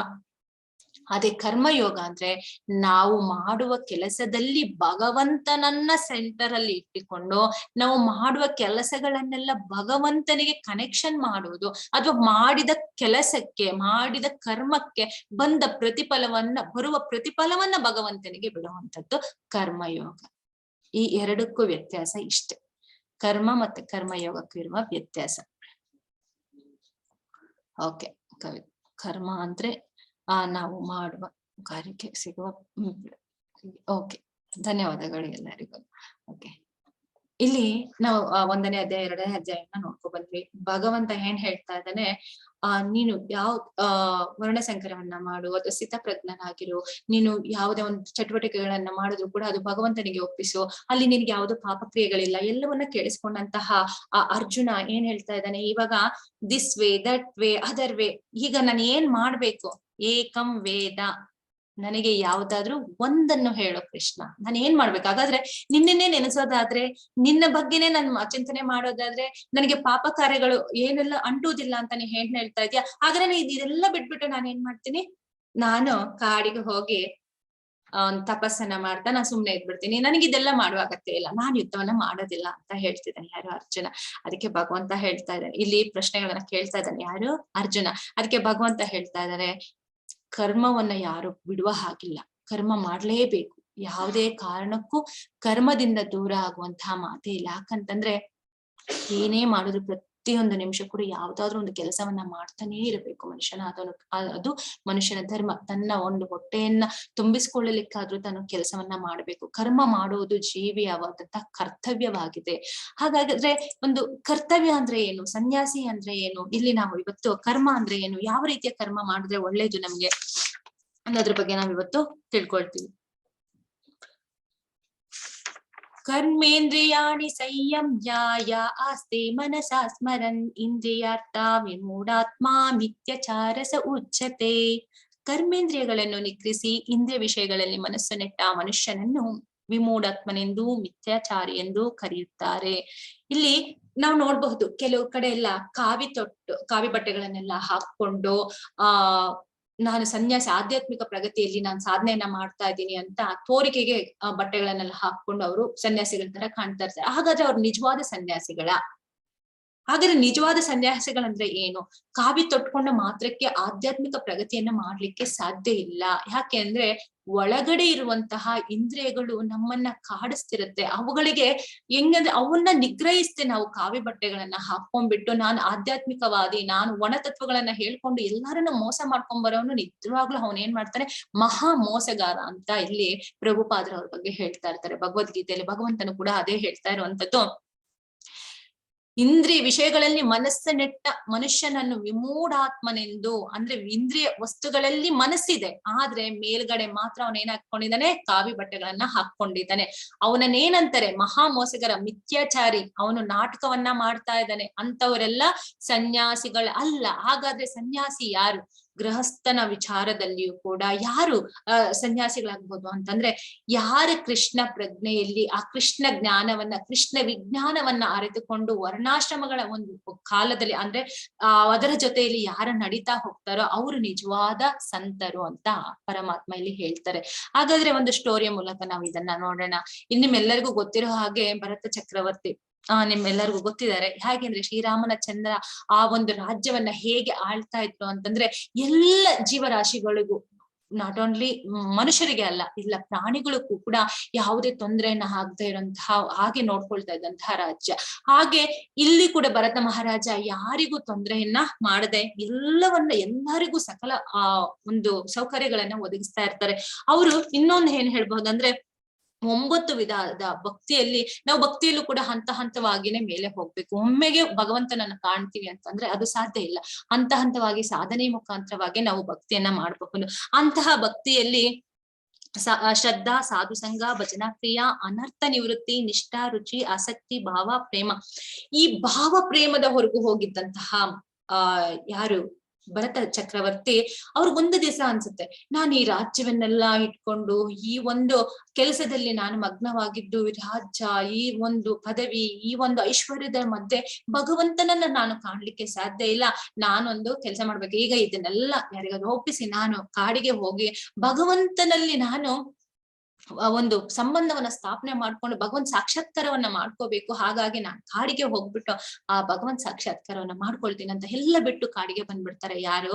ಭರತ ಚಕ್ರವರ್ತಿ. ಬಂದು ಯಜ್ಞಗಳನ್ನ ಮಾಡ್ತಾ ಪ್ರತಿ ನಿತ್ಯ ಅವರ ನಿತ್ಯ ಕರ್ಮದಲ್ಲಿ ಅವರು ತೊಡಗಿರ್ತಾರೆ. ನಂತರ ಒಮ್ಮೆ ಏನಾಗುತ್ತೆ, ಒಂದು ಜಿಂಕೆ ಪ್ರಸವದ ಸಮಯದಲ್ಲಿ ಒಂದು ಜಿಂಕೆ ಅಲ್ಲಿ ಬರುತ್ತೆ. ಬಂದಾಗ ಆ ಪ್ರಸವದ ಸಮಯದಲ್ಲಿ ಆ ತಾಯಿ ಜಿಂಕೆ ತೀರ್ಕೊಂಡಾಗ ಆ ಸಣ್ಣ ಮರಿ ಏನಿರುತ್ತೆ ಆ ಜಿಂಕೆಯನ್ನ ನೋಡಿದಂತಹ ಭರತ ಚಕ್ರವರ್ತಿಗೆ, ನನ್ನದೊಂದು ಕರ್ತವ್ಯವಿದೆ, ಈ ಒಂದು ಜಿಂಕೆಯನ್ನ ನಾನು ಸಾಕ್ಬೇಕು, ಇದನ್ನ ಸಲಹಬೇಕು ಅಂತ ಹೇಳಿ ಆ ಜಿಂಕೆ ಆ ಲಾಲನೆ ಪಾಲನೆಯಲ್ಲಿ ಅದಕ್ಕೆ ತಿನ್ನಿಸುತ್ತಾ, ಅದ್ರ ಜೊತೆಯಲ್ಲಿ ಹಾಡುತ್ತಾ, ಅದ್ರ ಜೊತೆಲಿ ಮಲಗುತ್ತಾ, ಅದಕ್ಕೆ ಏನ್ ಬೇಕೋ ತಾನೂ ತಿಂತ ಅದಕ್ಕೂ ತಿನ್ನಿಸ್ತಾ, ಹೀಗೆ ಅದ್ರ ಜೊತೆಯಲ್ಲಿ ತುಂಬಾ ಆ ಬಾಂಧವ್ಯವನ್ನ ಬೆಳೆಸ್ಕೊಂಡ್ಬಿಡ್ತಾರೆ ಯಾರು? ಭರತ ಮಹಾರಾಜ. ಆ ನಂತರ ಬಂದಂತಹ ಕರ್ತವ್ಯವನ್ನೇ ತಾನು ಮರ್ತೋಗ್ಬಿಡ್ತಾರೆ. ಪ್ರತಿ ಕ್ಷಣ ಆ ಒಂದು ಜಿಂಕೆ ಜಿಂಕೆ ಜಿಂಕೆ ಅಂತ ಹೇಳಿ ಆ ಜಿಂಕೆಯ ಮನಸ್ಸಿನ ಆ ಒಂದು ಮನಸ್ಸಲ್ಲಿ ಜಿಂಕೆಯನ್ನೇ ನೆನೆಸ್ಕೊಂಡು ಎಲ್ಲೆಲ್ಲೂ ನೋಡ್ತಾ ಇರ್ತಾರೆ. ಆ ಜಿಂಕೆ ಯುಕ್ತ ವಯಸ್ಸಿಗೆ ಬಂದ ನಂತರ ಅದೇನ್ ಮಾಡುತ್ತೆ, ಜಿಂಕೆಯ ಒಂದು ಆ ಗುಂಪಿಗೆ ಹೋಗಿ ಅದು ಸೇರ್ಕೊಂಡ್ಬಿಡತ್ತೆ. ಈ ಭರತ ಚಕ್ರವರ್ತಿ ಏನ್ ಮಾಡ್ತಾರೆ, ಆ ರಾಜ್ಯದಿಂದ ಭಗವಂತನ ಸಾಕ್ಷಾತ್ಕಾರ ಮಾಡ್ಲಿಕ್ಕೆ ಬಂದು ಆ ಕರ್ತವ್ಯವನ್ನೇ ಮರ್ತೋಗ್ಬಿಡ್ತಾರೆ. ಆ ಮರ್ತೋಗಿ ಜಿಂಕೆಯಲ್ಲಿ ಅನುರಕ್ತ ಭಾವವನ್ನ ಬೆಳೆಸ್ಕೊಂಡ್ಬಿಟ್ಟು ಅದನ್ನ ಹುಡುಕ್ತಾ ಒಂದು ದಿವಸ ಏನ್ ಮಾಡ್ತಾರೆ, ಆ ಒಂದು ಸಾಯುವಂತಹ ಒಂದು ಸಂದರ್ಭದಲ್ಲಿ ಇದೇನಾಗತ್ತೆ, ಜಿಂಕೆ ಅಂತ ಅನ್ಕೊಂಡಿರ್ತಾರೆ. ಇವ್ರು ಸಾಯುವಂತಹ ಒಂದು ಸಂದರ್ಭದಲ್ಲಿ ಆ ಜಿಂಕೆ ಇವ್ರ ಕಣ್ಣಿಗೆ ಬೀಳತ್ತೆ. ಜಿಂಕೆ ಅನ್ಕೊಂಡು ಅವ್ರ ಏನ್ ಮಾಡ್ತಾರೆ, ಆ ಒಂದು ಜಿಂಕೆ ಸ್ಮರಣೆಯಲ್ಲಿಯೇ ಅವರು ಸಾವನ್ನ ಹಾಕ್ತಾರೆ. ಆ ಸಾವನ್ನಪ್ಪುವಂತ ಸಂದರ್ಭದಲ್ಲಿ ಅವರ ಒಂದು ಜನನ ಇನ್ನೊಂದು ಜನ್ಮದಲ್ಲಿ ಜಿಂಕೆಯಾಗಿ ಹುಟ್ಬಿಡ್ತಾರೆ. ಆಗ ಅವರಿಗೆ ಇಷ್ಟೆಲ್ಲ ಒಂದು ಭಾವ ಸ್ಟೇಜ್ ವರೆಗೂ ಹೋಗಿದ್ರಲ್ಲ, ಅವ್ರ ಹಿಂದಿನ ಪುಣ್ಯ ಏನಿತ್ತು, ಸುಕೃತ ಏನಿತ್ತು ಅವರಿಗೆ ನೆನಪಾಗತ್ತೆ.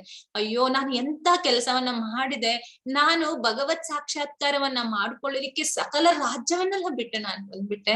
ಆದ್ರೆ ಒಂದೊಂದು ಸಣ್ಣ ಜಿಂಕೆಯ ಜೊತೆಗೆ ನನ್ನ ಬಾಂಧವ್ಯವನ್ನು ಬೆಳೆಸ್ಕೊಂಡು ನಾನು ಇಂತಹ ಜನ್ಮವನ್ನು ಪಡೆದುಕೊಂಡೆ. ಯಾಕೆ? ಅಲ್ಲಿ ಕಾಡಲ್ಲಿ ಎಷ್ಟೋ ಸಕಲ ಜೀವರಾಶಿಗಳು, ಪ್ರಾಣಿಗಳು ಎಲ್ಲ ಇರ್ತವೆ. ಆ ಪ್ರಕೃತಿ ಅದನ್ನೆಲ್ಲ ಸಂರಕ್ಷಣೆ ಮಾಡುತ್ತೆ. ನನಗೆ ಇಷ್ಟು ಜ್ಞಾನ ಆಗ್ಲಿಲ್ವಲ್ಲ, ಇಷ್ಟೆಲ್ಲ ನಾನು ಮಾಡಿದ್ರು ಕೂಡ ಅಂತ ಹೇಳ್ಬಿಟ್ಟು ಅವರು ತುಂಬಾ ಪಶ್ಚಾತ್ತಾಪವನ್ನ ಪಡ್ತಾರೆ.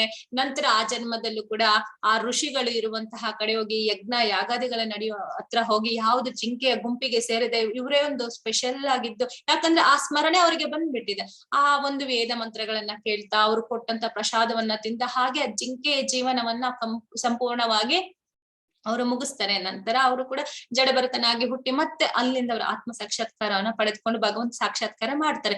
ಆದ್ರೆ ಇಲ್ಲಿ ಎಲ್ಲ ರಾಜ್ಯವನ್ನ ಬಿಟ್ಟು ಬಂದ, ಆದ್ರೆ ಒಳಗಡೆ ಇಂದ್ರಿಯಗಳು ಏನ್ ಮಾಡಿದ್ವು, ಮತ್ತೆ ಮಾಯೆ ಅನ್ನೋದು ಬಂದು ಭರತ ಮಹಾರಾಜನಿಗೆ ಹಿಡ್ಕೊಳ್ತು. ಅಲ್ಲಿ ಏನಾಯ್ತು, ತಾನು ಬಂದ ಕರ್ತವ್ಯವನ್ನ ಮರೆತು ಬಿಟ್ರು. ಹೀಗೆ ಒಳಗಡೆ ಇಂದ್ರಿಯಗಳಲ್ಲಿ ಆ ಇಂದ್ರಿಯಗಳನ್ನ ನಾವು ನಿಗ್ರಹಿಸದೆ ಮೇಲ್ಗಡೆ ನಾವು ಯಾವ ವೇಷವನ್ನ ಧರಿಸ್ಕೊಂಡ್ರು ಕೂಡ ಅದು ನಮ್ಮನ್ನ ಏನ್ ಮಾಡುತ್ತೆ, ಪತನಕ್ಕೆ ತಗೊಂಡು ಹೋಗ್ಬಿಡತ್ತೆ. ಹಾಗಾಗಿ ಇಂದ್ರಿಯಗಳನ್ನ ನಾವು ನಿಗ್ರಹಿಸುವಂತಹ ಒಂದು ಕೆಲಸದಲ್ಲಿ ನಾವು ತೊಡಗಬೇಕು. ನಂತರ ಅದು ಹೇಳ್ತಾರೆ, ಜ್ಞಾನದ ಮೂಲಕ ಆತ್ಮ ಸಾಕ್ಷಾತ್ಕಾರ ಪಡೆದುಕೊಳ್ಳುವವರು ಗ್ರಂಥಗಳ ಅಧ್ಯಯನ ಮಾಡಿ ಅದರಿಂದ ಜ್ಞಾನ ಪಡೆದುಕೊಳ್ಳುತ್ತಾರೆ. ಅದು ಬರೀ ಥಿಯರಿ. ಅಂದ್ರೆ ಈಗ ನಾವೇನೇ ಮಾಡ್ತೀವಿ, ಭಗವದ್ಗೀತೆ ಬುಕ್ ಅನ್ನ ತೆಗಿತೀವಿ, ಹರೇ ಕೃಷ್ಣ ಮಹಾಮಂತ್ರವನ್ನ ಓದೋದ್ರಿಂದ ನಮ್ಮ ಕಲ್ಮಾಶ ನಾಶದ ಎಲ್ಲವೂ ನಾಶವೆಲ್ಲ ಹಾಗೆ ನಾವು ಶುದ್ಧರಾಗ್ಲಿಕ್ಕೆ ನಮ್ಗೆ ಇದು ಕಾರಣವಾಗುತ್ತೆ, ಇದು ನಮಗೆ ಸಹಾಯ ಮಾಡುತ್ತೆ ಅಂತ ನಾವು ಓದ್ತೀವಿ.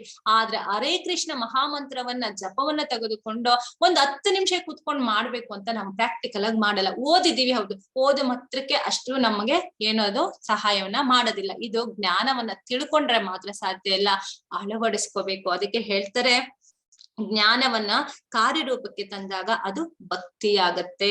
Knowledge without action is theory, knowledge with action is ಭಕ್ತಿ. ಕಾರ್ಯರೂಪಕ್ಕೆ ತಂದಾಗ ಮಾತ್ರ ಅದು ಭಕ್ತಿ ಆಗತ್ತೆ. ಕೇಳಿ ಬಿಟ್ಬಿಟ್ರೆ ಅಲ್ಲ, ಕೇಳಿದ ನಂತರ ಅದು ಕಾರ್ಯರೂಪಕ್ಕೆ ನಾವು ತಗೋಬರ್ಬೇಕು. ಅವಾಗ ನಮ್ಮ ಭಕ್ತಿಯಲ್ಲಿ ಹಂತ ಹಂತವಾಗಿ ನಾವು ಮೇಲೆ ಹೋಗ್ಲಿಕ್ಕೆ ಸಾಧ್ಯ ಆಗತ್ತೆ. ನಂತರ ಕೃತಕ ವೈರಾಗ್ಯವನ್ನ ನಾವ್ ಯಾವತ್ತು ಮಾಡ್ಕೋಬಾರ್ದು. ಯಾಕೆ ಅಂತಂದ್ರೆ ಭರತ ಚಕ್ರವರ್ತಿಯ ಹಾಗೆ ನಾವು ಕೃತಕ ವೈರಾಗ್ಯವನ್ನ ತಗೊಂಡ್ರೆ ಎಲ್ಲವನ್ನು ಬಿಟ್ಟು ನಾವು ಕಾಡಿಗೆ ಹೋದ್ರೆ ಅಲ್ಲೂ ಕೂಡ ನಮಗೆ ಯಾವುದೋ ಒಂದು ಮಾಯೆ ಅಟ್ಯಾಕ್ ಆಗಿ ಅಲ್ಲಿ ನಾವು ಪತನಕ್ಕೆ ಹೋಗುವಂತಹ ಚಾನ್ಸಸ್ ಬಹಳಷ್ಟು ಇರುತ್ತೆ. ಹಾಗಾಗಿ ನಾವ್ ಏನ್ ಮಾಡ್ಬೇಕು ಅಂತಂದ್ರೆ, ನಾವು ಮನೆಯಲ್ಲೇ ಇದ್ದು ಏನು ಗುರು ಸಾಧು ಶಾಸ್ತ್ರ ಏನು ಪುರಾಣಗಳು ಧರ್ಮಗ್ರಂಥಗಳು ಏನೆಲ್ಲ ಕೊಟ್ಟಿದೆ ನಮಗೆ, ಅದರ ಒಂದು ಆ ಗುರುವನ್ನ ಆಶ್ರಯಿಸಿ ಆ ಗುರು ಕೊಟ್ಟಂತಹ ತತ್ವಗಳನ್ನ ನಾವು ಒಂದೊಂದಾಗಿ ನಾವು ಆಚರಣೆಯನ್ನ ಮಾಡ್ತಾ ಹೋದಾಗ ನಮಗೆ ನಾವು ಭಕ್ತಿಯಲ್ಲಿ ಮುಂದೆ ಹೋಗ್ಲಿಕ್ಕೆ, ಆ ಸಾಧನೆಯಲ್ಲಿ ಮುಂದೆ ಹೋಗ್ಲಿಕ್ಕೆ ನಮ್ಗೆ ಎಲ್ಲ ಅನುಕೂಲಗಳು ಭಗವಂತ ಖಂಡಿತವಾಗ್ಲೂ ಮಾಡಿಕೊಡ್ತಾನೆ. ನಿನ್ನೆ ನಾವು ನೋಡಿದ್ವಿ, ಪ್ರಾಣಿಗೂ ಮನುಷ್ಯನಿಗೂ ಬಹಳ ವ್ಯತ್ಯಾಸ ಇದೆ. ಪ್ರಾಣಿಗಳು ಹುಟ್ಟುತ್ತವೆ, ಮನುಷ್ಯನು ಹುಟ್ಟುತ್ತವೆ. ಪ್ರಾಣಿಗಳು ಮಾಡಿ ಬೆಳಿತವೆ, ಅವು ಮಕ್ಕಳು ಮಾಡಿ ಸಾಯ್ತವೆ. ಮನುಷ್ಯನು ಹುಟ್ಟಿ ಮಕ್ಕಳ ಮಾಡಿ ಅವನು ಸಾಯ್ತಾನೆ. ಎರಡಕ್ಕೂ ವ್ಯತ್ಯಾಸ ಏನಿಲ್ಲ. ಆದ್ರೆ ಮನುಷ್ಯನಿಗೆ ವಿವೇಕ ಅನ್ನುವಂಥದ್ದಿದೆ. ಆ ವಿವೇಕವನ್ನ ಬೆಳೆಸ್ಕೊಂಡು ಅವನು ಆತ್ಮ ಸಾಕ್ಷಾತ್ಕಾರವನ್ನ ಪಡೆದುಕೊಳ್ಳುವಂತಹ ಜ್ಞಾನದ ಕಡೆ ಅವನು ಹೋಗ್ಬೇಕು. ನಂತರ ಹೇಗೆ ಅನ್ನೋದಕ್ಕೆ ಇದಕ್ಕೆ ಇನ್ನೊಂದು ಕಥೆಯನ್ನ ಹೇಳ್ತಾನೆ. ಅಂಬರೀಷ್ ಮಹಾರಾಜ ಅವರು ಕೂಡ ಹೀಗೆ ಮಹಾ ಚಕ್ರವರ್ತಿ, ಅವರು ಮಹಾಭಕ್ತರು ಕೂಡ, ಅವ್ರಿಗೆ ಒಂದು ಸಂಕಲ್ಪವಾಗುತ್ತೆ. ಏನು ಅಂತಂದ್ರೆ, ನಾನು ಏಕಾದಶಿ ವ್ರತವನ್ನ ಮಾಡ್ಬೇಕು. ಆ ಏಕಾದಶಿ ವ್ರತ ಹೇಗೆ ಅಂತಂದ್ರೆ, ರಾಜ್ಯದಲ್ಲಿ ಇದ್ದು ಮಾಡೋದಕ್ಕಿಂತ ನಾನು ಆ ಒಂದು ನದಿಯ ದಡದ ಹತ್ರ ಹೋಗಿ ಮಾಡ್ಬೇಕು ನಾನು ಅಂತ ಹೇಳಿ ಸಂಕಲ್ಪವನ್ನ ಮಾಡಿ ಅಲ್ಲಿ ಎಲ್ಲ ವ್ಯವಸ್ಥೆಗಳನ್ನ ಮಾಡ್ಕೊಂಡು ಅವರು ಏಕಾದಶಿ ವ್ರತವನ್ನ ಮಾಡ್ಲಿಕ್ಕೆ 1 ವರ್ಷದ ಕಾಲ ಏಕಾದಶಿ ವ್ರತವನ್ನ ಮಾಡ್ಲಿಕ್ಕೆ ಅವರು ಪ್ರಯತ್ನವನ್ನ ಮಾಡ್ತಾರೆ. 1 ತಿಂಗಳಲ್ಲಿ 2 ಬಾರಿ ಏಕಾದಶಿ ಬರುತ್ತೆ. ಈಗ ಏಕಾದಶಿ ಬರುತ್ತೆ, ಆ ಸಂದರ್ಭದಲ್ಲಿ ನಾನು ಅದರ ಬಗ್ಗೆ ತಿಳಿಸ್ತೇನೆ, ಏಕಾದಶಿಯ ಮಹತ್ವವೇನು ಅಂತ. ಇಲ್ಲಿ ಭಕ್ತಿಯನ್ನ ಹೇಗೆ ನಾವು ಮುಂದುವರಿಸ್ಕೊಂಡು ಹೋಗ್ಬೇಕು ಅನ್ನೋದಕ್ಕೆ ಈ ಕಥೆ ಮೂಲಕ ನಾನು ತಿಳಿಸ್ತಿದ್ದೀನಿ. ಆ ಒಂದು ಎಲ್ಲ ವ್ಯವಸ್ಥೆಗಳ ಆದ ನಂತರ ಅಂಬರೀಷ ಮಹಾರಾಜ ಏಕಾದಶಿಯಲ್ಲಿ ಪೂರ್ತಿ ಏಕಾದಶಿಯನ್ನ ಉಪವಾಸವನ್ನ ಮಾಡ್ತಾರೆ. ಉಪವಾಸನ ಮಾಡಿ ನಾಳೆ ಏಕಾದಶಿಯನ್ನ ಬ್ರೇಕ್ ಮಾಡುವಂತಹ ಸಮಯ ಒಂದಿರುತ್ತೆ. ನಾವು ಏಕಾದಶಿಯನ್ನ ಎಷ್ಟು ಸಂಪೂರ್ಣವಾಗಿ ತುಂಬಾ ಇಂಪಾರ್ಟೆಂಟ್ ಕೊಟ್ಟು ಮಾಡ್ತೀವೋ, ಬ್ರೇಕ್ ಮಾಡುವುದು ಕೂಡ ಅಷ್ಟೇ ಇಂಪಾರ್ಟೆಂಟ್ ಆಗಿರುತ್ತೆ. ಆ ಬ್ರೇಕ್ ಮಾಡುವಂತಹ ಸಂದರ್ಭದಲ್ಲಿ ದೂರ್ವಾಸ ಮುನಿಗಳು ಇವರಿಗೆ ಒಂದು ಸಂದೇಶವನ್ನು ಕೊಡ್ತಾರೆ, ನಾನ್ ಬರ್ತಾ ಇದ್ದೇನೆ ಅಂತ ಹೇಳಿ. ಆಗ ಅವರು ಕಾಯ್ತಾ ಇರ್ತಾರೆ. ಬಂದು ಅವ್ರು ಏನ್ ಹೇಳ್ತಾರೆ, ದೂರ್ವಾಸ ಮುನಿಗಳು, ನಾನು ನದಿಯಲ್ಲಿ ಸ್ನಾನವನ್ನ ಮಾಡಿ ಬರ್ತೇನೆ, ಅಲ್ಲಿವರೆಗೂ ನೀನ್ ನನಗೋಸ್ಕರ ಕಾಯ್ತಾ ಇರು ಅಂತ ಹೇಳ್ತಾರೆ. ದ್ವಾದಶಿಯ ದಿನ ಇನ್ನೇನ್ ಬ್ರೇಕ್ ಮಾಡುವಂತಹ ಸಂದರ್ಭ. ಆ ದೂರ್ವಾಸ ಮುನಿಗಳು ಇವರನ್ನ ಪರೀಕ್ಷೆ ಮಾಡ್ಲಿಕ್ಕೆ ಅಂತ ಬಂದು ಆ ಸಮಯ ಕಳೆಯೋವರೆಗೂ ಇವ್ರು ಬರದೇ ಇಲ್ಲ. ದೂರ್ವಾಸ ಮುನಿಗಳು ಆ ನದಿಯಲ್ಲಿ ಸ್ನಾನ ಮಾಡಕ್ ಹೋದವ್ರು ಬರ್ಲೇ ಇಲ್ಲ. ಆ ಮುಹೂರ್ತ ಮೀರ್ ಹೋಗ್ತಾ ಇದೆ. ರಾಜಮಂತ್ರಿಗಳು ಇಲ್ಲಿ ಗುರುಗಳು ಹೇಳ್ತಾ ಇದ್ದಾರೆ, ಆ ರಾಜ ನಿನ್ನೆಯಿಂದ ನೀನು ನಿರ್ಜಲವನ್ನ ಮಾಡಿದ್ಯಾ, ಏನಾದ್ರೂ ಅಟ್ಲೀಸ್ಟ್ ಒಂದ್ ಸ್ವಲ್ಪ ನೀರಾದ್ರೂ ತಗೊಳ್ಳಿ ಅಂತ ಹೇಳಿದಾಗ ಗುರುಗಳ ಆದೇಶದ ಮೇರೆಗೆ ಅಂಬರೀಷ್ ಮಹಾರಾಜ ಸ್ವಲ್ಪ ನೀರನ್ನ ತಗೊಳ್ತಾರೆ. ಆ ನೀರನ್ನ ತಗೊಂಡಿದ್ದು ದೂರ್ವಾಸ ಮುನಿಗಳಿಗೂ ಗೊತ್ತಾಗಿದೆ. ತಕ್ಷಣ ಇವರು ಬರ್ತಾರೆ, ನೀನು ಒಂದು ಅತಿಥಿಗಳಿಗೆ ನೀನು ಅಪರಾಧವನ್ನ ಮಾಡಿದ್ಯಾ, ನಾನು ಬರ್ತೀನಿ ಅಂತ ಹೇಳಿದ್ರು ಕೂಡ ನೀನ್ ನೀರನ್ನ ತೆಗೆದುಕೊಂಡಿದ್ದೀಯಾ ಅಂತ ಹೇಳಿ ತಕ್ಷಣ ಏನ್ ಮಾಡ್ತಾರೆ, ಅವರು ಒಂದು ರಾಕ್ಷಸನನ್ನ ಅಲ್ಲಿ ಕ್ರಿಯೇಟ್ ಮಾಡ್ತಾರೆ. ಯಾರನ್ನ, ಅಂಬರೀಷ್ ಮಹಾರಾಜನನ್ನ ಸಾಯಿಸಲಿಕ್ಕೆ. ಆಗ ಅಂಬರೀಷ್ ಮಹಾರಾಜರು ನಮ್ರರಾಗಿ ಸುಮ್ನೆ ನಿಂತಿರ್ತಾರೆ. ಅದ್ರಲ್ಲಿ ಅವರ ದೋಷವೇನೂ ಇರೋದಿಲ್ಲ. ಅಂಬರೀಷ ಮಹಾರಾಜನ ಭಕ್ತಿಗೆ ಮೆಚ್ಚಿದಂತಹ ಮಹಾವಿಷ್ಣು ಅವರ ಸುದರ್ಶನ ಚಕ್ರವನ್ನ ಅವರ ಆಸ್ಥಾನದಲ್ಲಿ ಇಟ್ಟಿರ್ತಾರೆ. ಯಾರು ಅಂಬರೀಷ ಮಹಾರಾಜನ ಆಸ್ಥಾನದಲ್ಲಿ ಆ ಚಕ್ರವನ್ನ ಇಟ್ಟಿರ್ತಾರೆ. ಯಾವಾಗ ಭಕ್ತನಿಗೆ ಈ ರೀತಿಯಾದಂತಹ ತೊಂದರೆ ಆಯ್ತು, ಸುದರ್ಶನ ಚಕ್ರ ಏನ್ ಮಾಡ್ತಾರೆ, ದುರ್ವಾಸ ಮುನಿಗಳನ್ನ ಹಟ್ಟಿಸ್ಕೊಂಡು ಬರುತ್ತೆ, ಅವ್ರ ಬೆನ್ನು ಹಟ್ಟು ಬಿಡುತ್ತೆ. ಅವ್ರು ಏನ್ ಮಾಡ್ತಾರೆ, ಬ್ರಹ್ಮಲೋಕಕ್ಕೆ ಹೋಗ್ತಾರೆ, ನಂತರ ವೈಕುಂಠಕ್ಕೆ ಹೋಗ್ತಾರೆ. ಎಲ್ಲೋದ್ರೂ ಕೂಡ ಆ ಸುದರ್ಶನ ಚಕ್ರ ಅವರನ್ನ ಬಿಡ್ತಾನಿಲ್ಲ. ಕೊನೆಗೆ ಏನ್ ಮಾಡ್ತಾರೆ, ಕೈಲಾಸಕ್ಕೆ ಹೋಗ್ತಾರೆ. ಅಲ್ಲೂ ಶಿವ ನಾನು ಏನು ಮಾಡ್ಲಿಕ್ಕೆ ಆಗಲ್ಲ, ಬ್ರಹ್ಮ ಹೇಳ್ತಾರೆ ನಾನು ಏನ್ ಮಾಡ್ಲಿಕ್ಕೆ ಆಗಲ್ಲ.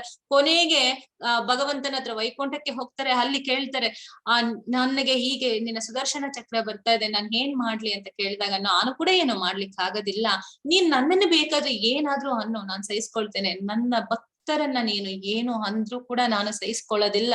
ಹಾಗಾಗಿ ನೀನು ನನ್ನ ಭಕ್ತನಿಗೆ ತೊಂದರೆಯನ್ನ ಮಾಡಿದ್ಯಾ, ನನ್ನ ಭಕ್ತನ ಹತ್ರ ಹೋಗಿ ನಿನಗೆ ಕ್ಷಮೆಯನ್ನ ಕೇಳು, ಅವ್ರೇನಾದ್ರೂ ನಿನಗೆ ಮಾಡಬಹುದು, ಆದ್ರೆ ಬಿಟ್ರೆ ನಾನೇನು ಮಾಡ್ಲಿಕ್ಕೆ ಆಗೋದಿಲ್ಲ.